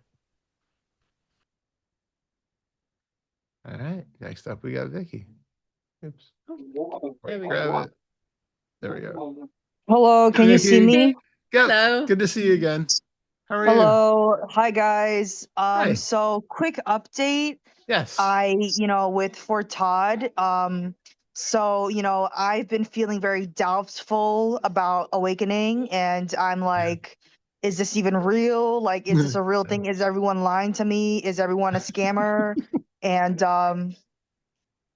so like I realized because like there's like random people that I'm like interacting with that like are literally perfect strangers, and then they tell me about their experiences, about how they did like their self is dissolving, or they went through the first three fetters, or their husband is also progressing faster than they are, and like literally they're not teachers, they're not Yeah. guides, they don't put out videos, they don't put out books, they don't put out retreats, they don't do any of that stuff. And like just like that guy Preston, right? He's like saying like, oh, like, I went through the eighth feather, and like so I'm just like, oh wow, like these random people are telling me that they're going through this stuff. Yeah. So it must be real. You know what I'm It's a saying? thing. It's a thing. It is. It is. Again, like I said to you in the email, it's just that there are so many different traditions with so many different ideas of what awakening is supposed to look like, what causes it, what the meaning of it is. And I mean, that is all over the map, literally. And that is where you can kind of pick and choose if you want any of that or not, what actually speaks to you or not, or if you don't need any of that and just want to be kind of in for the sort of life-changing experiential ride of whatever this is that we're talking about. And that's why the way that we do it is much more neutral in terms of, it's not relying specifically on any one particular tradition, whether any specific dogmas or any specific mappings of even why things are the way that they are. We just, it's sort of noticing patterns of how things often unfold for people doing these kinds of practices. But there's nothing entirely universal. There are things that are relatively similar between people doing certain kinds of practices, but everybody experiences it differently. But there is definitely something here to be experienced and something that definitely does change. But why we don't entirely know, how we don't entirely know, and what it is we don't entirely know. But there is something. Yeah. So, like I have a couple topics here on my doc, Yeah. and just like stop me whenever you want to stop me, because like I have several questions. But so my first question is, when I'm doing self-inquiry, Yeah. like initially when I was doing self-inquiry, I was like, oh wow, I'm having a feeling. I'm having a feeling of like transfixion, and like or like being transfixed, and like Yeah. just being like, wow, like what is myself? Like who am I? Like Yeah. wow, yeah. Like what is that? And then so I was like transfixed, and but now the feeling is totally gone, and it's just like I'm rote repeating these questions, and Yeah. I'm just like walking back and forth from one room to another room, and I'm walking like back and forth, and I'm just repeating these questions, and I'm just like, how the fuck is this going to help me at all? Like, you know what I'm Yeah, saying? Because like, well, okay. and like, yeah. Yeah, well, I would say, I mean, the short answer is maybe subconsciously, maybe it's priming the system that some answer will come, but I'm not a huge fan of that. In theory, maybe, but I think when we're doing inquiry, it pays to really be aware and mindful as we're doing it, because that's what it's about. It's about harnessing your concentration, your awareness, and like you were, initially going into it, like really gung ho. It's important to be so present with what's going on that what you're seeing is just, it's clear. It becomes, sort of beyond the shadow of a doubt of what you're seeing, because what I hear is that you're kind of using the questions almost like a magic formula. That like if I repeat this spell over and over again, Yeah. this the self is going to disappear and I'm suddenly going to become awake. And that's not at all what we're talking about. That is just It's emphasizing the self in ex the brain. The exactly. part of the brain with the default mode network is just going to be emphasized. The Yeah. pathways is just going to be even stronger. I'm not a No. fan of those either. No. So It's yeah. sorry, it's good for when you're using it as affirmations and you're trying to Yeah. reprogram a negative thought that is coming, that then you can use affirmations that way. But it is emphasizing the self.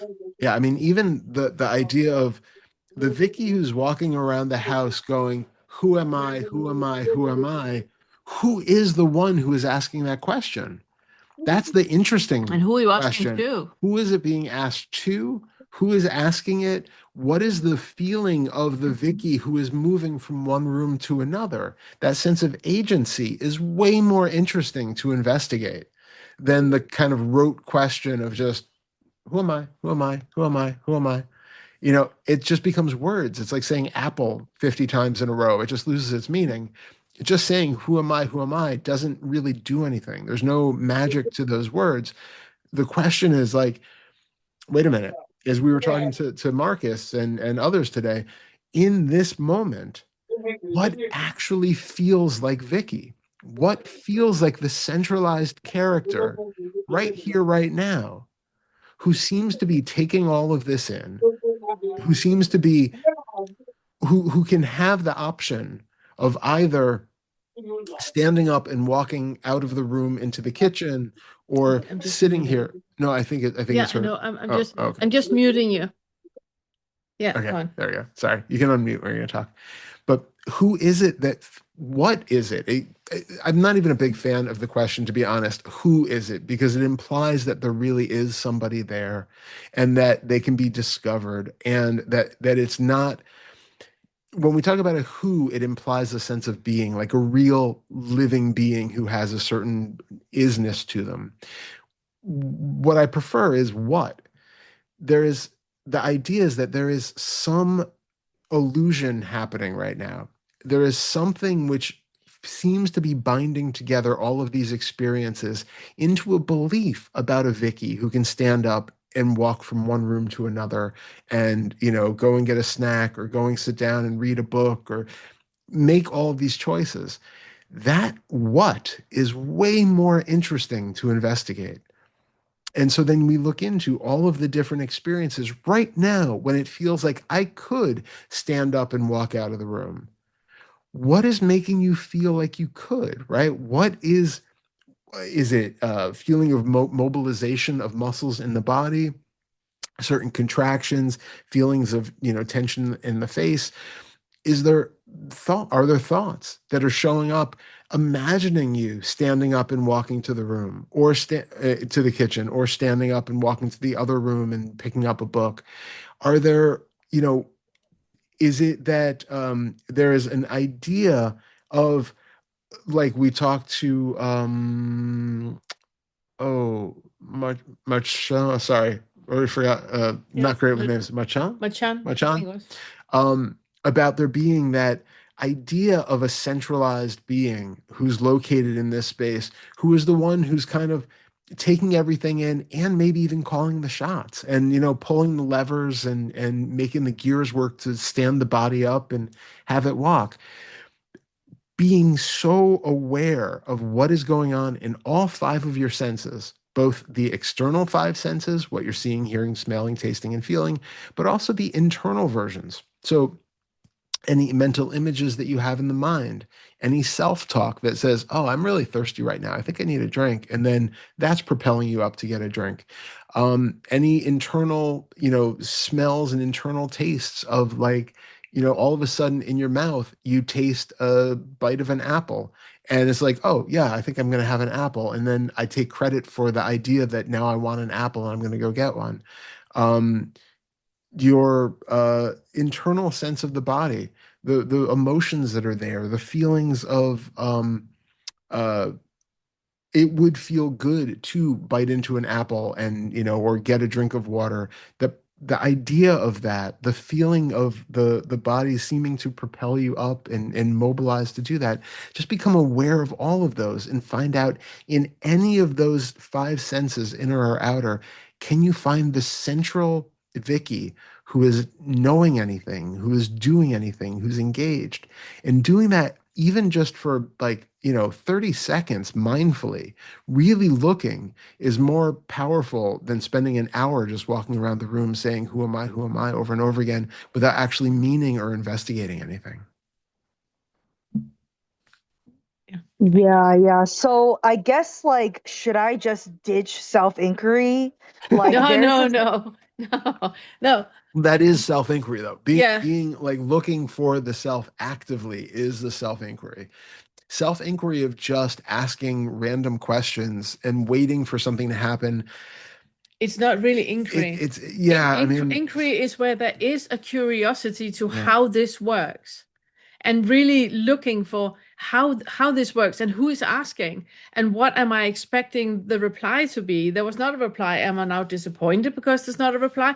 Really, really be curious really engaged, curious in the moment. That is where you do inquiry. Otherwise, it's just an audiobook running in the background. Yeah. Yeah. So we both, Todd and I, are really very, very keen on inquiry, because it is part of questioning everything. And whenever you think, now I know, then question that. What is it you think you know, and who is it that think you know? It's basically what we do on these meetings when we speak with people. We're proposing inquiries to you. And we're always nudging you in the opposite direction of where you think you are. So do that. Question everything you think you know. Yeah, so I think I'm going to do like 80-20, where like 80% is meditation and 20% is self-inquiry. And because like I don't want to do like road to repetition where it's just like, what No. am I, what am I, what am I, what am I? Like I'm not going to keep doing that because that's not productive. So I'm going to save my energy and make it really good, and then Yeah. ask the inquiry questions like when it's really like, when I really feel like it. Yeah. Yeah, and then also you can also do meditation where it's just sitting meditation, because just sitting meditation is very, very close to inquiry. It's where you are simply just sitting, and you, whatever is arising in your visual field, you're questioning that arising. You're questioning the experience that you have, not by a question, but just with a question mark, if I can say it like that. So it's just a curiosity to the experience itself, where you just pose a little question mark in you to it. And that can absolutely transform your meditation practice into being something very much alive. Yeah, I get that. So I'm gonna ask my second question, which is, so like my friend taught me that it's all about intuition, like it's all about, like following your intuition and like doing whatever you feel is appropriate at the moment. And so, for example, like I've been getting pretty bored with spirituality, and I started school recently, so I'm going to devote more time into academics. And but like the opposite of that, sorry, there's a lot of background noise. That's But okay. like, sorry, like I should probably go somewhere else. See, that's the I get getting up and moving to a different room. Did it just feel like there was a Vicky who made that choice and engaged and stood up to do that? That's a prime moment of investigation. Yeah. Like I'm gonna do the self-inquiry like later, because right now, like I'm, kind of preoccupied. But yeah, thank you for that. This is my last question, honestly, but like, instead of like going gung ho and being like, you know what, like the only time that is the only thing worth spending time on is spirituality. The only thing worth spending time on is awakening. The only thing worth spending time on is enlightenment. So I'm gonna do that, and I'm gonna put all my effort into like devotion towards awakening, devotion towards like enlightenment, and devotion towards like God, and just being like, oh, I'm gonna read, I'm gonna watch videos, I'm gonna like practice, I'm gonna practice. Like instead of that, which is very like heavy and like very It is. strained and like very like, you know, like kind of forcing yourself to do something. Like instead of that, I'm just gonna be like, you know what? I'm gonna follow my intuition. If I feel like doing my assignments, I'll do my assignments. If I feel like doing a practice, I'll do a practice. If I feel like playing a video game, I'll play a video game. Like if I feel like playing like mahjong, I'll play mahjong. But like it should be like more natural. So which approach do you guys think is like better? Because I prefer the intuitive approach. Yeah, I understand. I understand your question, and I'm not going to reply it like you want me to reply it, because both of them are the same. When you have the attitude that I'm going to be all gung ho, I'm going to really do my practice, meditate, do inquiries, I'm going to read all the books, watch all the videos, that is a part of the brain that is selfing. When you go, my intuition knows so much better what I'm supposed to do, so now I'm just going to follow my intuition, it's the same part of the brain. Nothing has changed. Those two are the same. What I would like for you to do, is once in a while, stop what you're doing and question what is happening right now. You will have a thought, oh, I'm got up and I went out of the room because there was noise in the background. That is what happened. Are you sure about that? Are you sure that is what just happened? How can you explain what just happened in a different way? Or can you just notice that there was a conglomerate of causes and conditions that raised the meat suit up and left the room? There was underlying thoughts about you being disruptive with the noise in the background, and you could do better, or whatever stories that you're creating. That is part of all of those causes and conditions. Question even that. There's nothing wrong with playing video games. There's nothing wrong in diving into academia. There's nothing wrong with meditating. There's nothing wrong with following your intuition. I don't believe intuition exists, but that is for another day. So you know, there's nothing wrong with any of that. It's the attitude that you have to it, that one thing is right and the other thing is wrong. That is what I would like for you to question. Because if you have that idea that one thing is right and another thing is wrong, doing both of them is the same thing. Does it make sense, or am I confusing you? Yeah, I guess you're telling me that I'm just selfing, and that and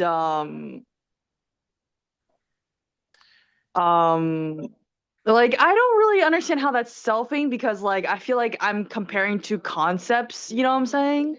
So like, because I don't understand. No, well, there's a certain self importance in the middle of it, right?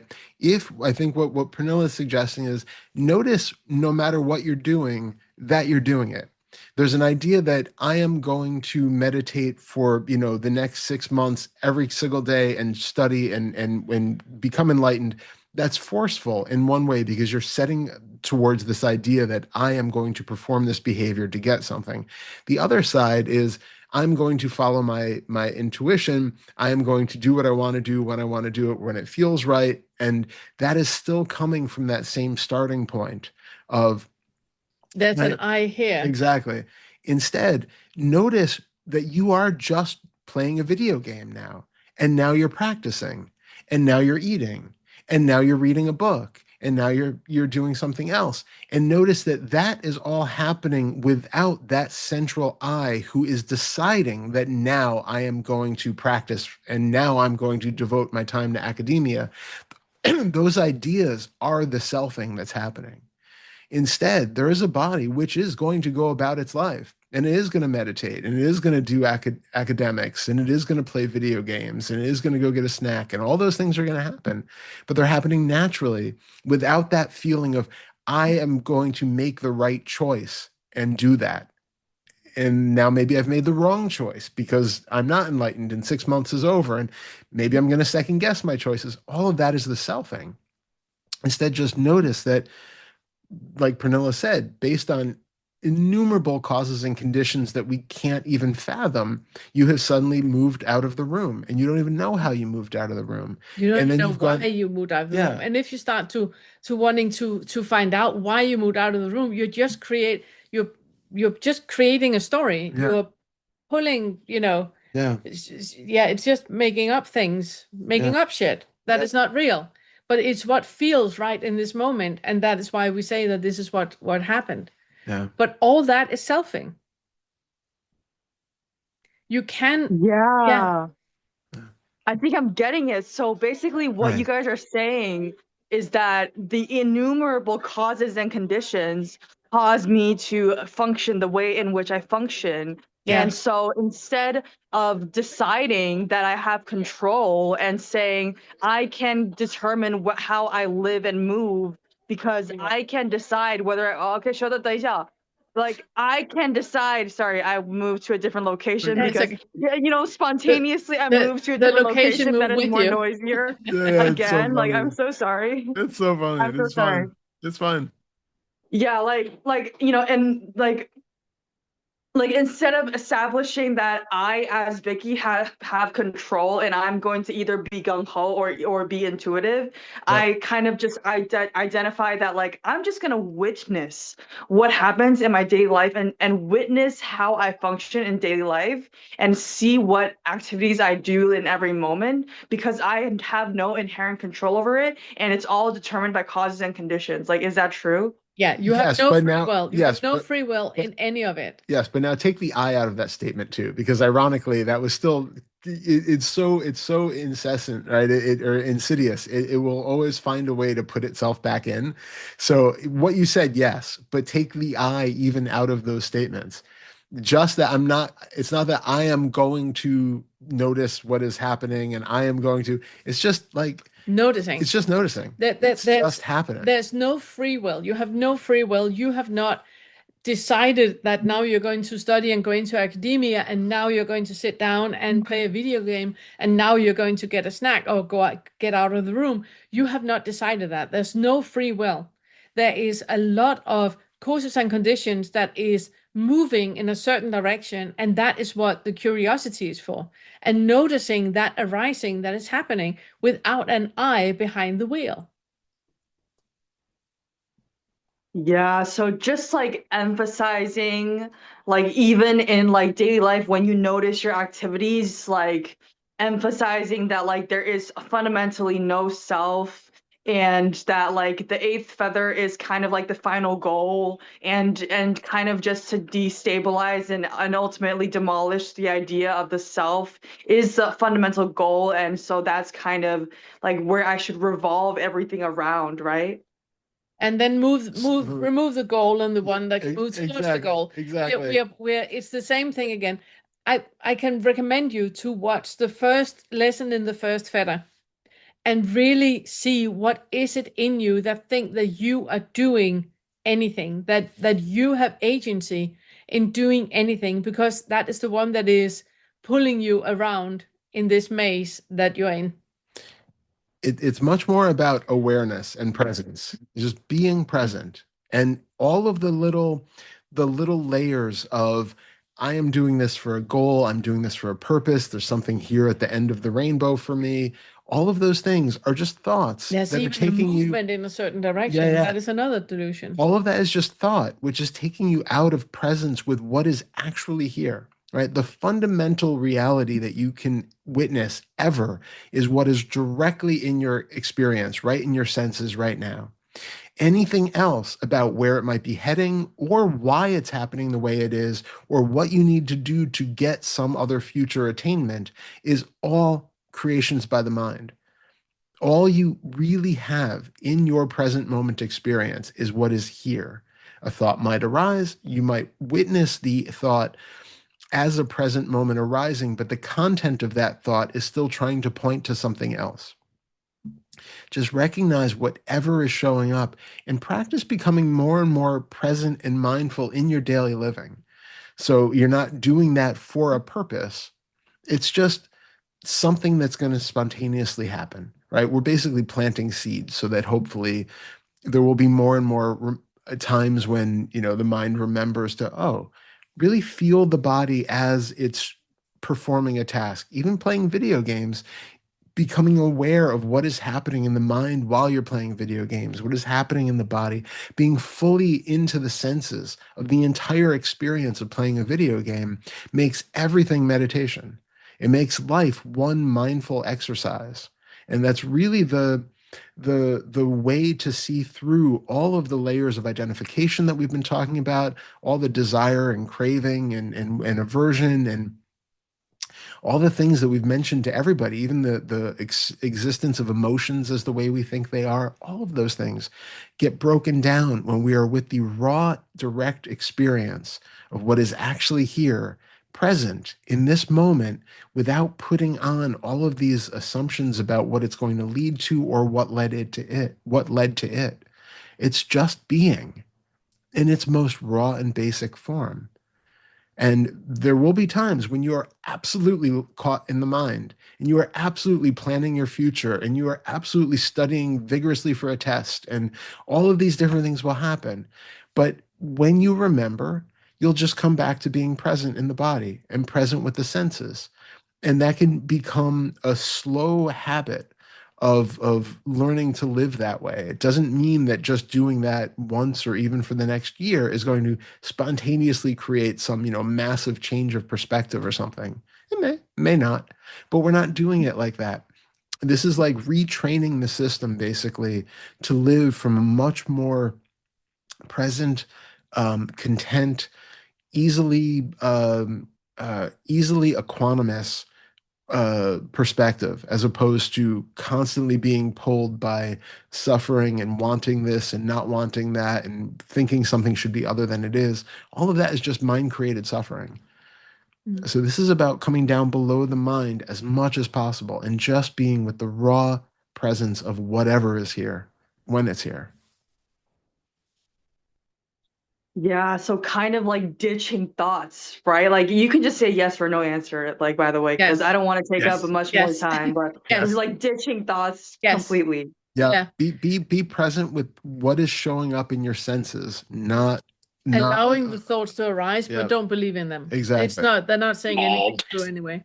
Yeah, you don't need to Okay. push thoughts away and pretend they don't exist or try to, have the mind be completely spotless or something like that. Okay. Probably not going to happen.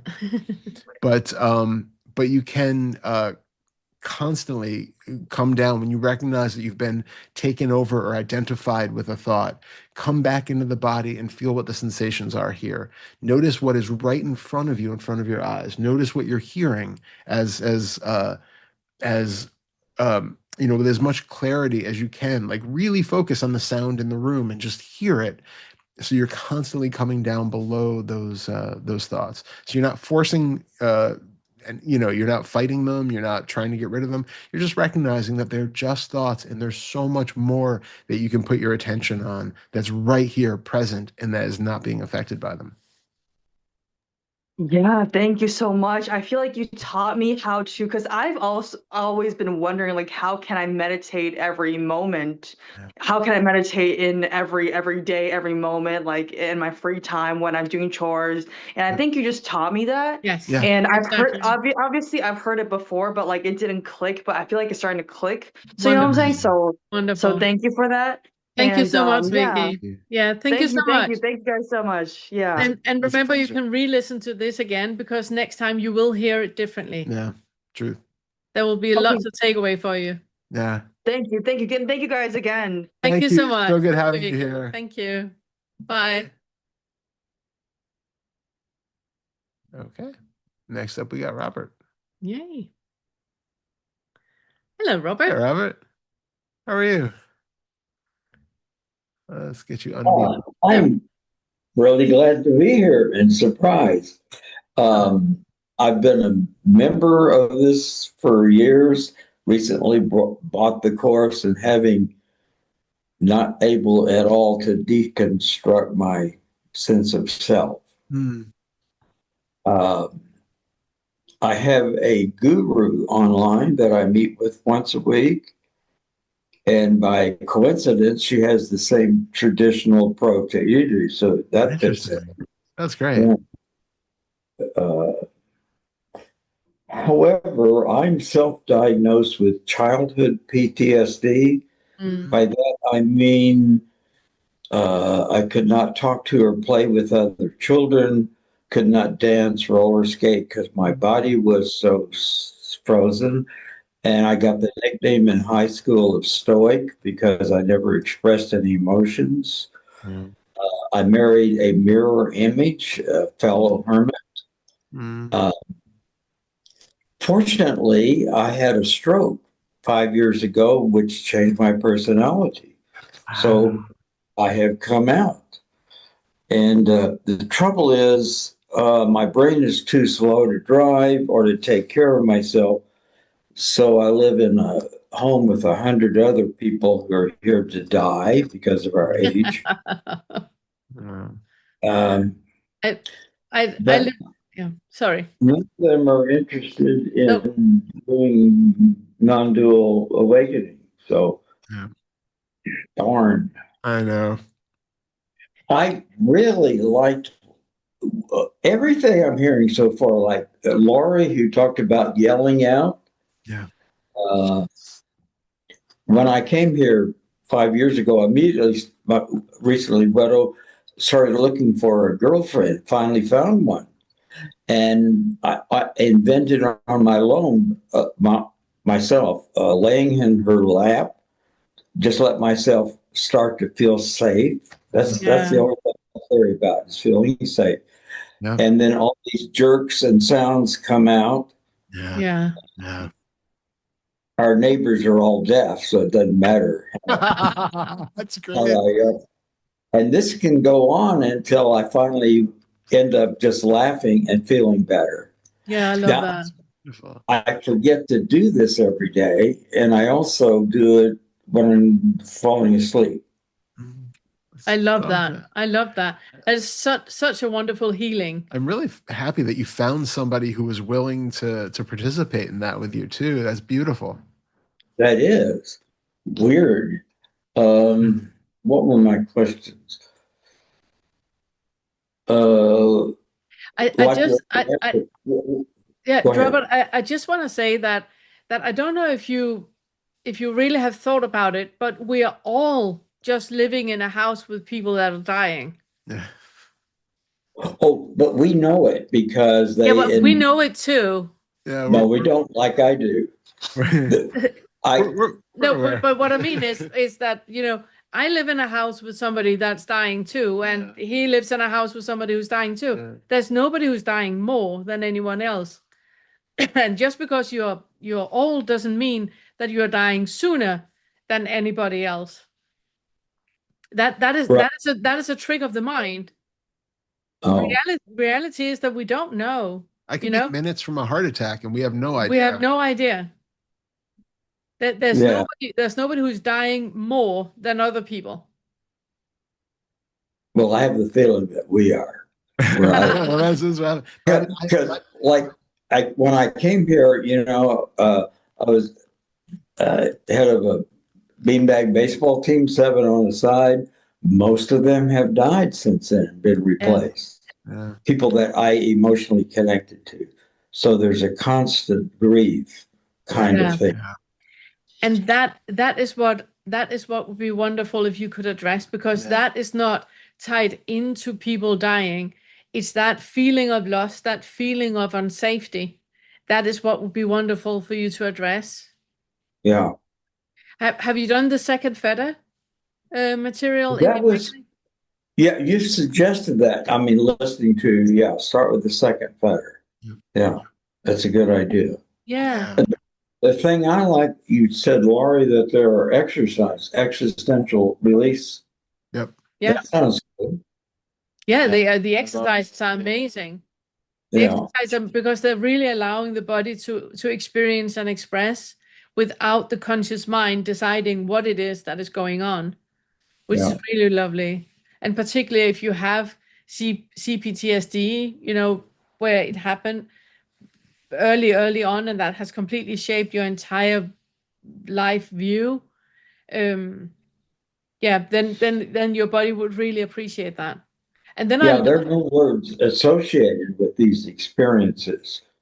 Yeah. It's just, stuff that, my mother wanted to abort me and didn't somehow succeed at it. So started early. Yeah. So where am I at? And the next step, that's kind of what we're talking about. Well, I would like to do the exercises and continue to come to some group or so. It's different from having a guru who is ahead of me. Yeah. I would like for you, I'm happy that you have a guru, and definitely keep working with the person if you feel comfortable. But I would like for you to question how anybody can be ahead of you, how anybody can be better than you or know more than you. Well, she pointed out to me that I spend my time thinking and creating stories. Yeah. And she said, what do you feel in your belly and your heart, kind of thing. Yeah. So that was new information. I Yeah, didn't come exactly. up with that on myself. Yeah. No, it's not like that. But instead of having an internal feeling that you're looking up to someone, see if you can work with eye contact instead. Because you have, for example, in what you have just shared, you have shared a very important piece of information that if you have a stroke, you can change your personality, which is which is the foundation of everything we talk about. Because what we say is that your personality is created by causes and conditions, not by a separate self or not by somebody behind the wheel.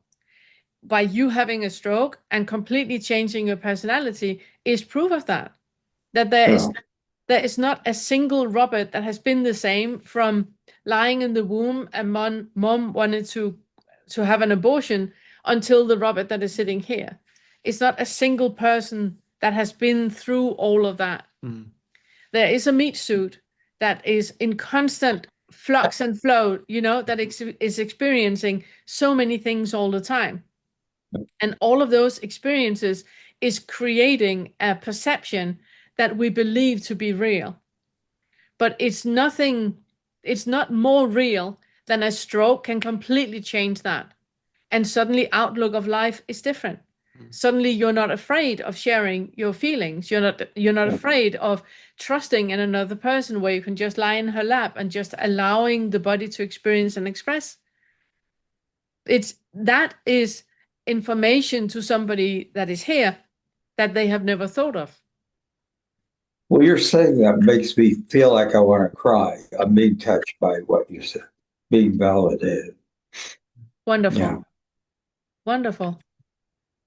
I'm happy about that. And what I mean with that is that right now you are guru for someone else. Okay. Because you have given people a lot of new information that they might not have had before.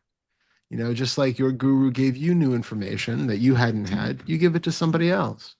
So we are all coming from this where everybody has had different life experiences, right? So we all have different wisdom that we can share with others, but it doesn't make anybody higher or lower than anybody else. It just means we all have different experiences that we can share. And just having, more insight into the lack of a self doesn't put somebody higher up on a ladder of importance, moral goodness, or anything else. God knows that's how we have had so many a history of gurus that take advantage of that concept and do all sorts of terrible things because we equate insight with morality, and it shouldn't be. So just recognizing that no matter what position we're in, there is always this kind of equal exchange going on. There's always, like Pernilla said, the eye to eye view, that you're not. Yeah, in every conversation you have with another person, you can be their guru and they can be yours. Yeah. In every thought you have in your mind when you're going through your day, you can be your guru. You can at any point ask yourself, what would be my response if I was wise? And then you become your guru. Because there's nobody. I don't want to hear that. I do not want to. Okay. In fact, I want to complain about my guru. She reminds me that I'm a human being, and for some reason that feels insulted. Bob, you're just an ordinary human being, and that hurts my feelings. And then you're suggesting me be my own guru. So that's I don't want that responsibility. I want you. So, why is it that that feels so insulting and like such a responsibility to be in that position?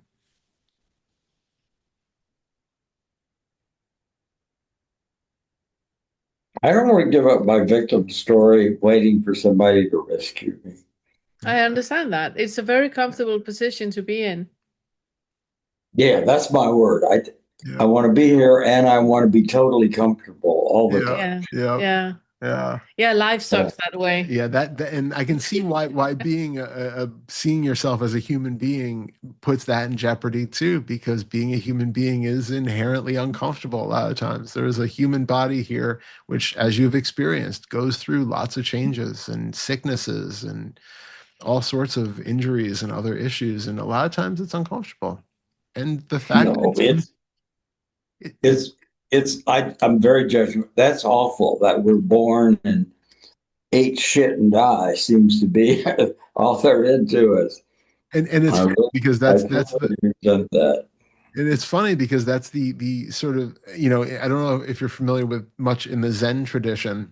Yeah, that's Zen stuff. Yeah. Exactly. Yeah. It is eat shit, sleep, and die. I mean, that's basically so what is it? And this is something for you that would be really useful to really get into is why do you feel the need to be something more than that? Why is being a biological organism having this amazingly unique life? Okay. I do know. In order to survive as a child, I decided I had to totally inhibit myself. Sit down and shut up was the only instruction, or else you're not going to make it.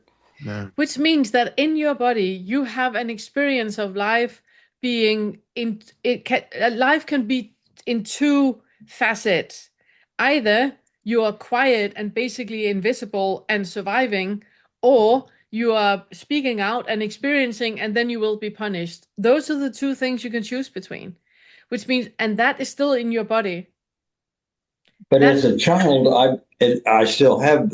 Here's my basic belief: if I don't live, experience life, then this body will live forever. And it worked when I was a child. Yeah, but now I'm very old, and that belief is starting to say, well, maybe that's not true. Maybe this body will die. And so that leads us to the next big issue is the issue of I just want to say, stop. I want to go on. Okay, go ahead. It's something for almost all of us. This fundamental issue of our mortality. And, being a human, again, it implies impermanence. It implies that the body is going to age and it is going to cease existing at some point. If we're lucky, it's going to age. Yeah. But it is going to cease functioning at some point, and it is going to but I'm special. Nobody ever came up with I did. By inhibiting myself, I have found physical immortality. Nobody else. I invented that one. I'm special. But it's like there's an old story, and I don't know if it was ever actually based on anything real or if it was just a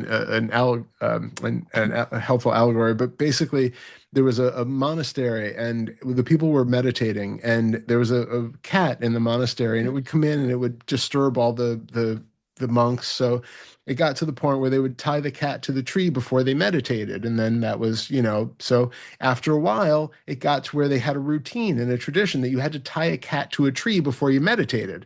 And you couldn't meditate without tying a cat to a tree. It had nothing to do. So we've taken an idea that was maybe useful at one point and then extrapolated that out to something that has nothing to do with it. So yeah, maybe it was a useful set of behaviors for you at one point to assume that, not living and shutting yourself down equaled safety. And now you're Mhm. that is it never had any actual reality to the world. It was an interpretation which functioned for you as a kid. And unfortunately, it also stunted your experiences in a lot of ways. And now you have literally a different brain. You had a stroke. Literally, you are a different person who's now seeing the world through different eyes and recognizing that I've been tying a cat to the tree for absolutely no reason my entire life. That idea, it doesn't hold up. So now what do we have? Now you don't have the ritual anymore that's performing this kind of magical uh, uh, uh, talisman. It's like a magical talisman. If only I don't live, then I will get to live not living forever. Yeah. That's a magical belief that used to be there as a child. And does that magical belief still hold up?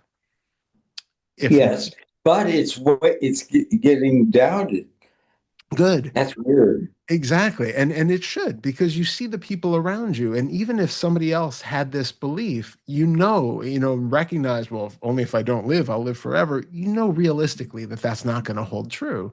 The human body has its limitations. It is going to cease functioning at some point, which unfortunately leads you to the position of having to actually deal with what it means to know that you're going to die, just like all of us. You're surrounded by 100 other people who know No, that it they're has very powerful implications. For dying. example, my girlfriend has congestive heart failure, Mm, defib, so all this kind of yeah, stuff, yeah. and continues to smoke. No, yeah, yeah, Yes, yeah. That doesn't and help. drink alcohol, Yep, and eat whatever she wants, and stay up late all night and stress out. yeah, And so I put off saying, caring about her, saying I love you, things like that. It has real implications. Yeah. it does. I can keep putting that off later to say I care about you. No, it needs to be done now. Yeah.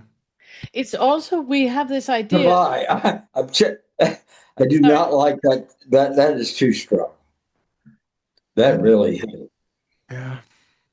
No, this is most of our Are life. you all really that much in the present? But We yeah, I mean, we as much as possible, are we that much in the present? yeah, there's nowhere else to be. That's the rest of it is It's the just only mind place you creation. can be. The rest is mind creation. If you live in your mind, you're not actually living because you're in a fantasy. You could have imagined a world with knights and unicorns and dragons and live your life there. That is not here. And You're only really truly living when you're not in your mind, when you are experiencing what is arising here. I'm really afraid to be honest with her and tell her how I feel on an ongoing basis. Yeah, I So I understand. just put it off. Next year I will. No, She may no, not be here. yeah, yeah, That's exactly. it. None of us might be. We don't know. So it's really in the moment, having the fullest experience of this life in the moment when you're actually living it is the most important thing that we can do. Yeah, right. Yeah, my feeling is I want to leave this broadcast. I don't like what I'm here. Yeah, Oh, I'm sorry. it's stuff. I What didn't. yeah, he said the feeling is he wants to leave the broadcast. Yeah, I'm like, yeah. Bye bye. I know. And it's hard. It's really hard. We're really talking about things that cut to the very root of our humanity, the very root of our the difficulties of living the life that we find ourselves in. And it does, it's not always comfortable, but that's why we're also in a very supportive community, thankfully, and you realize that you're not alone. That's the point. Hearing those other people talk, I said, I Yeah. can, yeah, that's like me, that's like me, that's like me. And also remember, Robert, that there is a study group every other week that you can join, where you can talk about these things with someone. Yeah. We have the amazing community on Discord where you can write these things, and there will be so many people that is going to ping pong with you about this. You're not alone in any of this. No. It almost sounds like more than I can handle right now. Starting here was interesting. Yeah, love that. I'm so happy you came. Thank you for that. We have jumped into the deep end too. Yeah. And so we appreciate the fact that you've been willing, first time to talk about all of these things. Yeah, we could have taken the kiddie pool, and we didn't. Yeah, We're sorry about that. And we jumped straight into the deep end. Mortality. So yeah. So thank you for that. Yeah, I guess I would say I'm getting tired of suffering. I want to try something else. I get that. I love that's what brings most of us to the path. Yeah. Yeah, and it is possible. It's just And do the second fetter. You have all the material there to work with it. I do. Yeah. Yeah. Thank you so much. Thank you so much, Robert. It's been so good meeting you in person. Genuine pleasure. Yeah, genuine pleasure talking with you. Yeah. Hope to see you again.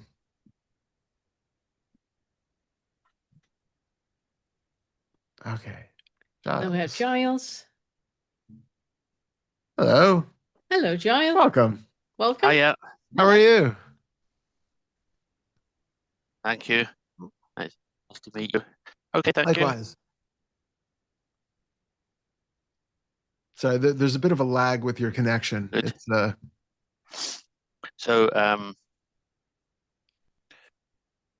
okay. That might clear up. So would you like? Shall I give a little bit of background, context, in regards to my? Yeah. Okay. So just under 2 years ago, I was diagnosed as being autistic, and I believe I have ADHD as well. But I've still had to have an assessment for that. And at present times, and I've struggled throughout the years, but at present times it's more so than in the past. I struggle with doing a regular, consistent daily practice that many paths would require. So I've been studying non-duality traditions since the late 90s, and over the years, various authors, teachers, books would say, look for the me, look for the I. Where is it? Find out where it is. And then at the end of 2012, a friend who I just met told me about Liberation Unleashed. And so I went on there in 2013, about 5 months later, and I applied for a guide, and I started reading this Gatecrashers book. Nice. And the difference with all that was no one I'd looked at previously had ever said, "Is there an I? Is there a me?" Yeah. But they did. Yeah. And within a very short period of time, I gated. The first Fetter fell. And I was still waiting for a guide, but it came from reading the book. And then I contacted Ilona on the site, and she confirmed that I had a good, clear seeing of things, or that such was seen. And then that caused a difference in a lot of things, and a difference in perception and relation to things. And then in 2016, I was looking on the further, I can't remember what it's called, but the part of their forum that has further work, and I came across Kevin Shanlick's discussion about desire and ill will, and I contacted him, and he couldn't guide me at that time because he was working with I think lots of people within the tree Ratner order that he was a member of at that time. And so he put me on to Christiana Mickelberger, and then someone who had been working with her, and then eventually she herself started guiding me with the on the fourth and fifth fetters, or usually just to work the fifth. And I mean, the idea is that what anything I'm describing here is what I was told at those times, and anything I've read. The idea that when the first fetter falls, the second fetter of and the second and third fetters, doubt and rituals, rites and rituals fall with that. I don't. That's what they say, but so anyway, I believe I weakened the desire and will by the end of 2016, and at some point I was led to believe that I'd broken those fetters, but I hadn't. But at that time, I went on to do some work with the sixth fetter. But it became obvious that I hadn't broken the fourth and fifth fetters, and I continue to work with the practices that come from Kevin Shanilek, and I worked with them for about 4 or 5 years, and after 4 or 5 years, he kind of no progress, really obvious progress has been made, and you kind of think, I've had enough. I've had enough of this. And I spoke to various people that were offering to guide in the alongside Christiana, and I've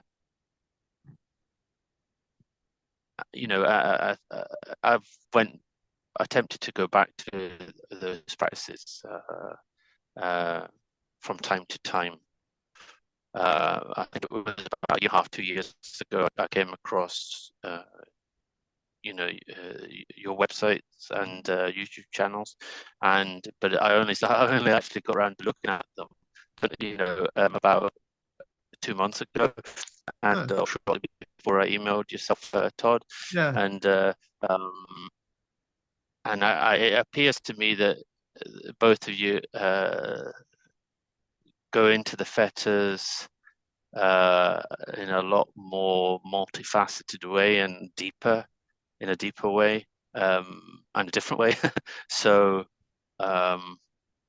that's how I come to be here today, and that's what brings me to yourself. I love that. Thank you. I love that. That's wonderful. I would love for you to I know that you have done the first fetter and all the way up to 6.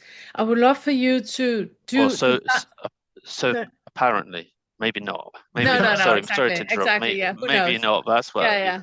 But I would like for you to start with the first lesson in the first fetter, and do it. Yes.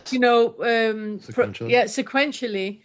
But this time around, have in the back of your mind that you're autistic, because everything is different with the autistic brain.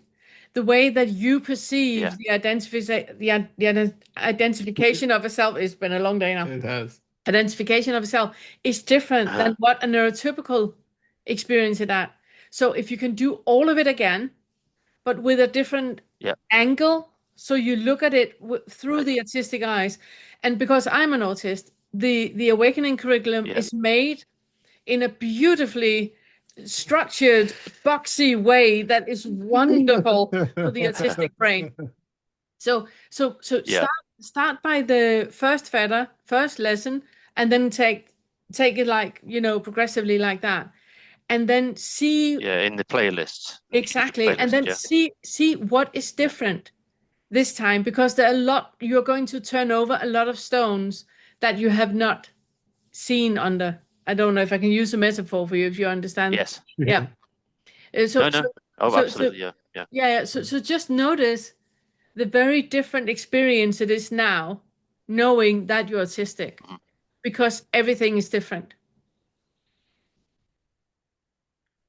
Yes, and do I have to take each video one per week, or can I watch them No, faster than that you too? can absolutely do faster, because there's some of them that are Yeah. apparent and very clear, and you don't need to dive into it because you've been working with Yes. it for 13 years, Yes.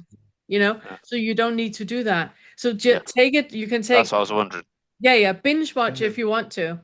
And then when there's something where it's Okay. suddenly like, oh, this one, then work with it with the Discord community.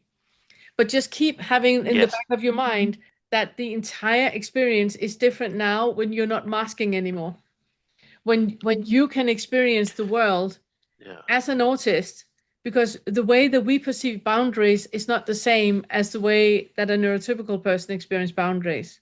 So when you work with the sixth fetter, it's a Okay. completely different experience when you are aware that you are autistic. Yeah, when at that time that I was told that I had broken, I haven't broken the fourth and fifth. I know that, but definitely know that. But but when I was doing that bit of work with the sixth, and I've met people that have dealt with the sixth and seventh without breaking the fourth and fifth because they couldn't break them at Yeah. that time. But when I was doing the work with the sixth, something did happen. I thought there was a little bit of a shift, but again, I didn't uproot it because perception of the subject object perception didn't change.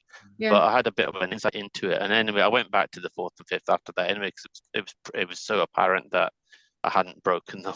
But Jans, So the way that we work with the awakening curriculum, you can do you can start today with the first fetter, and then next week you are done with the 10th fetter. You can do all of them.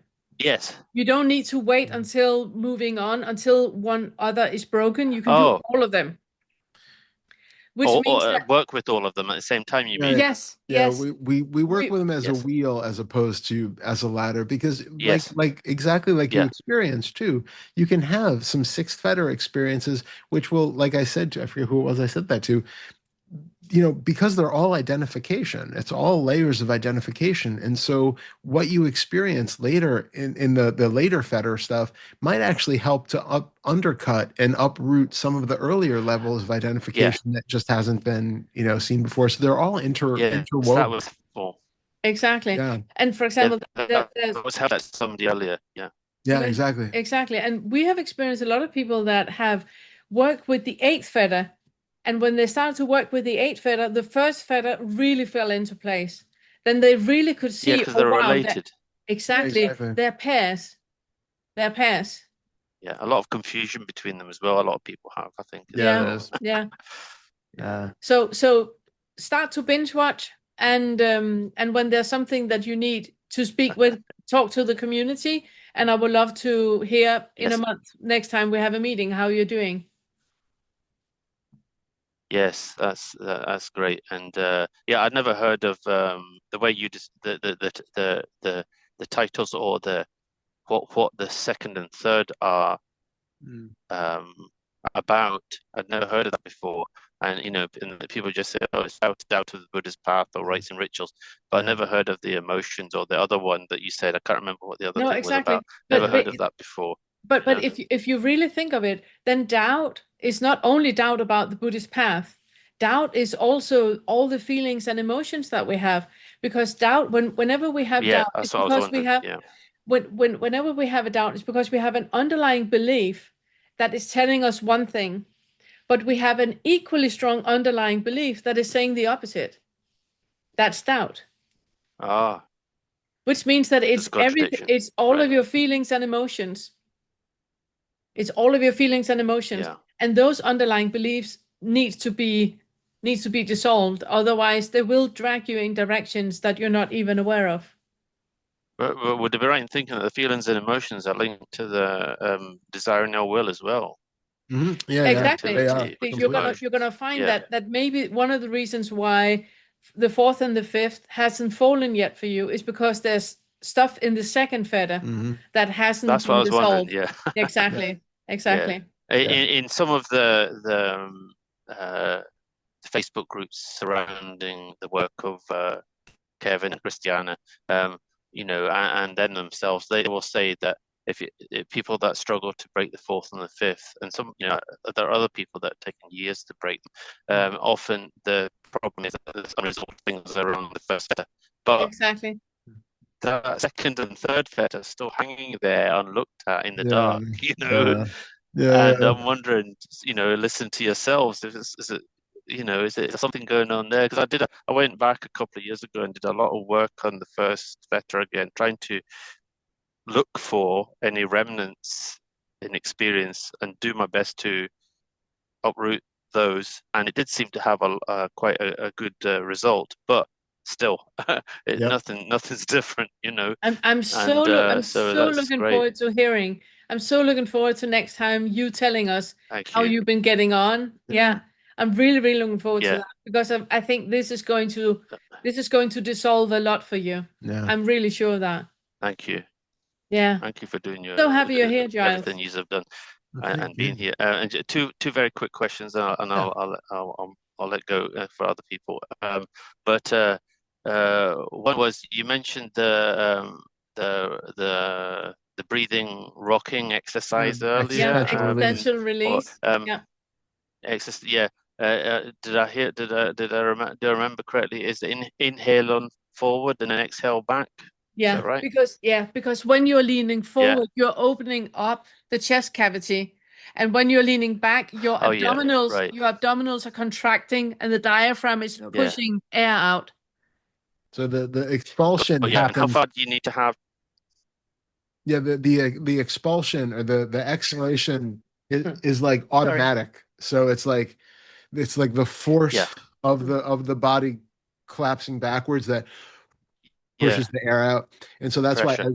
as you'll feel this sort of natural rhythm will start to kind of increase on its own, and you can feel it's like a bellows that just like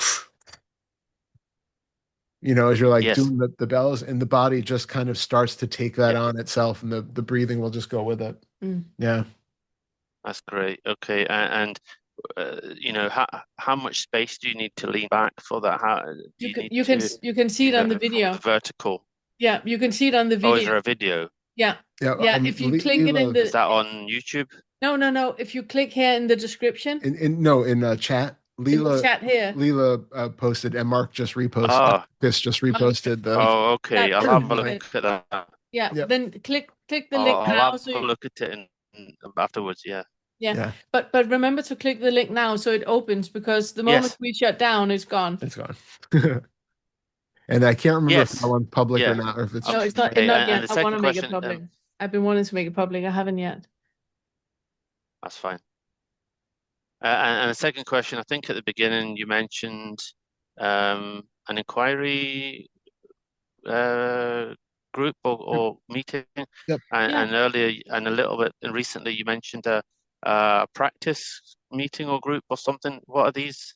When you get into Discord, there is a study group that you can join. They're meeting every other week, and they're working with the curriculum one lesson at a time, and you can join there, so you can just catch up and join them. Yeah. There was also Vince's group that we mentioned, which I don't know. And is that the same as the inquiry group? No. Vince is one of the supporters that we use for our retreat. He has his own groups, and I think he has like 4 meetings a week or something. He's in Australia, so he's got some in different times for different people in different time zones. But he used to guide through LU. I'm not sure if he left for a bit and then he might have gone back. But yeah, he's a great guy. But he has multiple meetings that you can go to as well. Yeah. He's not explicitly working with Fetter stuff, but he's aware of it. And and so but all these things I'll find out about Discord. them on Discord. Discord. Yeah. That's great. Okay. Yeah. Absolutely. Well, thank you very much. Thank you so much, Giles. Good meeting you. Really a pleasure. Yeah. Look forward to seeing you again. Yeah. Thank you. Thank you. Thanks for your kindness. Well, thank you. Okay. And then it's John, and we have to have John as the last. Well, I see Lori. I think Lori just has a follow-up question, I'm assuming, because we've already talked to her. Yeah. Okay. Hi, John. You got John? Hey, Hello. can you hear me? Hello. All right. We brought the T-Rex back, and now I There we can go. blend. I guess camo to blend in with him. We can't see you. Oh no! Oh no! You're all He's coming. cameo. He's coming. Um, so I've been working with like fourth and fifth Fetter type stuff, and we were on vacation around Christmas, and my son was behaving just in a way that I thought was pretty embarrassing, and I acted pretty irrational to him and was like trying to get his attention and bring him back, and so I knew that I was gonna be rude or whatever or too loud or something about his behavior. So I just went out to the car, and it was like 30 degrees or something in the car, and I sat there in my t-shirt for like half an hour, 40 minutes or something, and I just kind of did the very sort of like rote Kevin Chanelek version where it's like, what is it that I want that isn't happening? I want him to not be embarrassing or whatever. And at first it was like the discursive mind, we drop past that. Then there's the feeling in the body. And then, then it got, then I thought, okay, well, I can kind of see it fade away on its own. And I thought, okay, well, let's try out some other stuff like political things that are very upsetting. I want them to be more compassionate or more kind. And it's like, well, they want me to be more militaristic and evil, right? Like, why should they? And so, but I could see very clearly how that like rationalization, even though I think it's like the point, is still just a rationalization. And then deeper, I touched into, like the feeling that I guess I would call helplessness. And I think that was like really, so I don't know that I really have a question. I think it's more that I just like probably need encouragement to remind myself that like, because there's like a very fundamental, it's very pre-verbal. And I realize now that for like the last 20 years, it had been kind of like cycling, like in and out, and I would do stuff to try to make it go away, right? Like there was drinking, and then there was, all sorts of things like caffeine, and then the brain, I guess, the system has just sort of decided like, well, no, that's not going to fix it. It doesn't fix it. It doesn't make it go away. Like I can't believe that I can no longer believe that drinking will make it go away or fix it, right? Not only will it create its own problems, but it's like, anyway. And so, but there's like just this sort of very fundamental, like, no. Yeah. But like very pre-verbal. Yep. I understand that. I really understand that. To me, the solution is always seeing it, as a pre-verbal thing. My solution to anything is a hug.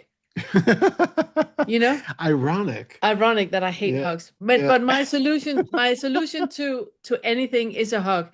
And there was a really good experience the other day where I just became a second grandmother for a little son that my son had, and they have a daughter, and she's almost 3 years old, and getting that little baby in suddenly took a lot of attention away from her. So we were sitting on a conversation with them on a video call, and Ellie, the girl, she was turning light on and putting the spotlight on the little baby that was lying and sleeping. And her mom goes like, no, don't put the light on the baby because he's sleeping. So she put the light on the baby that was sleeping. And the mom said, no, take the light away from the baby because he's sleeping. And she put the light on the baby. And then the mom asked, do you need a hug? And that completely demystified and took all the pain away, because that was the issue. The issue was Ellie needed a hug. Everybody was focused on the little baby. She just needed a hug.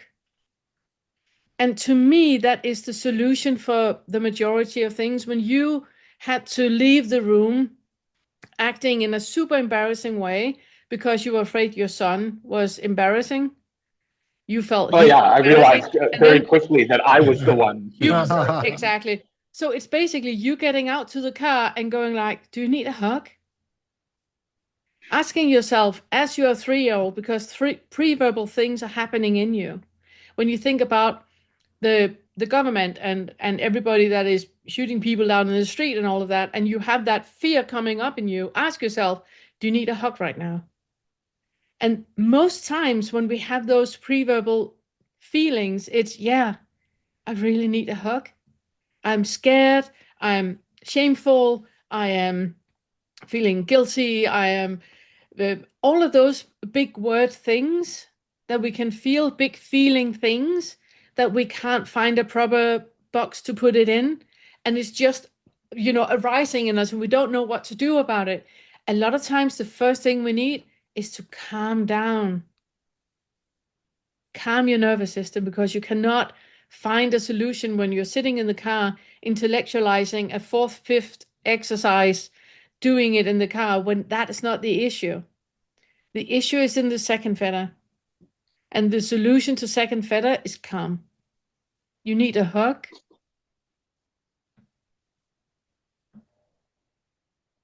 Do you know what I mean? Oh yeah. It's funny too, because it's like what happened is it then went, like the inquiries went from, the personal to this sort of like transpersonal, like, narrative about society or something. But then it went all the way in Yeah. to, it was like the process kept going, Yeah. but without any words on either side. And it Yeah. was like, yeah. And I think that was always the thing Yeah. that moved the needle, was Yes. learning how to calm down. Yeah, exactly. So when you reached out for a drink because everything was too much, or when you reached out for caffeine because everything was too much, in that moment, you didn't need caffeine or alcohol. You needed a hug. You needed to be held and reassured that you are okay. This experience you have right now, it's okay. It's okay for Ellie to act out when she suddenly, her entire life is disrupted by a baby. It's okay to overreact, because it's not in her little world. It's not overreaction. She's scared. She feels alone. She feels pushed aside. She have all of those big feelings. She just needs a hug, so she can be acknowledged Yeah. in her experience that it's okay. What you're experiencing with your son, it's okay. You're reacting to something that is way above your pay grade with the level that you're reacting on.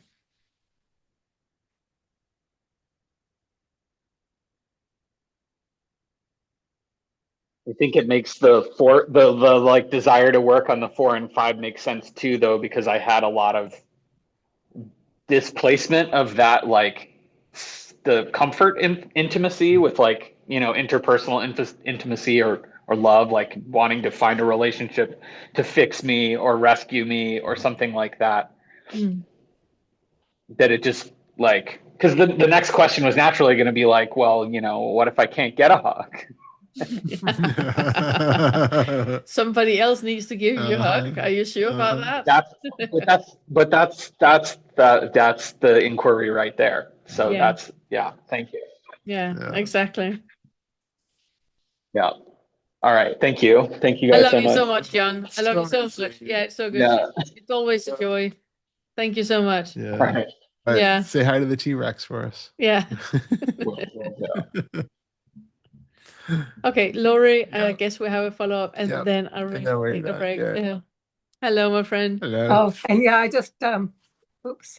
Yeah, I just wanted to add a follow-up on the tax study groups, because our group really feels strongly about just remaining intact after we've been working together for 3 months, going through the modules one by one, and having a way of working with each other that we feel safe and that we have time to really go into deeper inquiries. I was really thinking it would be just so nice to have more opportunities put out there. And I think it's, I was texting with Orlena about really kind of looking at some of the things that we kind of came to understand about how the group would work together and what works well and what doesn't. I'll try to write that down. And I think that, you know, you don't really need to have a guide as a leader because Alea, who's our official guide, we basically don't give answers. Yeah, We exactly. give questions as to how things are understood. So it's really more a moderator, and we've taken turns. We're starting to take turns in the people that have Zoom, putting the Zoom link up, and then just running the YouTube video through AI to ask for what good inquiry questions would be. And that's made that part of the job easier. And sometimes we have the questions and we'll prepare for them, but then once we show up, we basically come up with our own responses as we're talking. So that's what I was thinking about that. Yeah. So am I hearing you correctly that you guys want to keep the group small, but that there's an opportunity to start maybe other groups that are it's just actually a like really good it? idea So, that if there are enough people to wanting to start a new group and start over with the first Fetter, I think that would be a good idea. Yeah, I think it would too. So this is basically a call to anybody who want to start in a group. That could be an opportunity to write in Discord that you would like to start a group. Start by the first Fetter in the first lesson. Do what Laurie talks about, running the transcript through AI, ChatGPT, and ask what would be good inquiry questions to work with in this lesson, and then taking one lesson at a time. It's a really, really good idea. And it's also a good idea to have a group that is like 5 people, so you start to get to know one another. Yeah. And everybody has a lot of time to talk. And also if one can't come, there's still a group of 4. Yeah. That's really good. Really good. So that is now thrown out. Yeah. Connect on Discord. This is to anybody out there. If you want to create a group like that, connect on Discord with other people, find 5 people, and then you have a group. Yeah. A study group. That's a good idea. Yeah. That's and Orlane, I'll be in touch with you. I'll have to figure out how I can chat individually, but I'm sure that's not hard. But yeah. Yeah, there are a couple options on Discord for that. For video meetings as well. You can either if you want it to be public to everybody, you can just use the room that's open for everybody. I can't remember what it's called right now, but it's like a conference room that's there. But you can just, if you find the person's name on the right side, you can click on their name, and then there's a call option, and you can just call, and it's like a video Zoom chat one-to-one. But the person that you're calling needs to be okay. You need consent. You need consent before you do that. Yeah. But if you guys want to team up, it's just that easy. You just no, just to text. I could just text something. Maybe. Yeah, it's the same. You just right click and then you come message and then you write directly. Yeah. Yeah. Okay. Good. Thank you so much. Thank you for clarifying that. Yeah. Thank you. Yeah. Thank you. Okay. Oh, good. I got an email is even better. Thank you. Oh, perfect. Thank you. Makes it better. You put us in okay. Gallery. Maybe if I can remember how to do it. There it is. There we go. There we go. That was it, my friends. Thank you so much. All. It has been so absolutely lovely. Wonderful. So good seeing all of you. And Marcus, you have not done anything wrong. No, it's fine. We're fine. We're fine. It was so good seeing all of you. And next time is the 17th of Feb.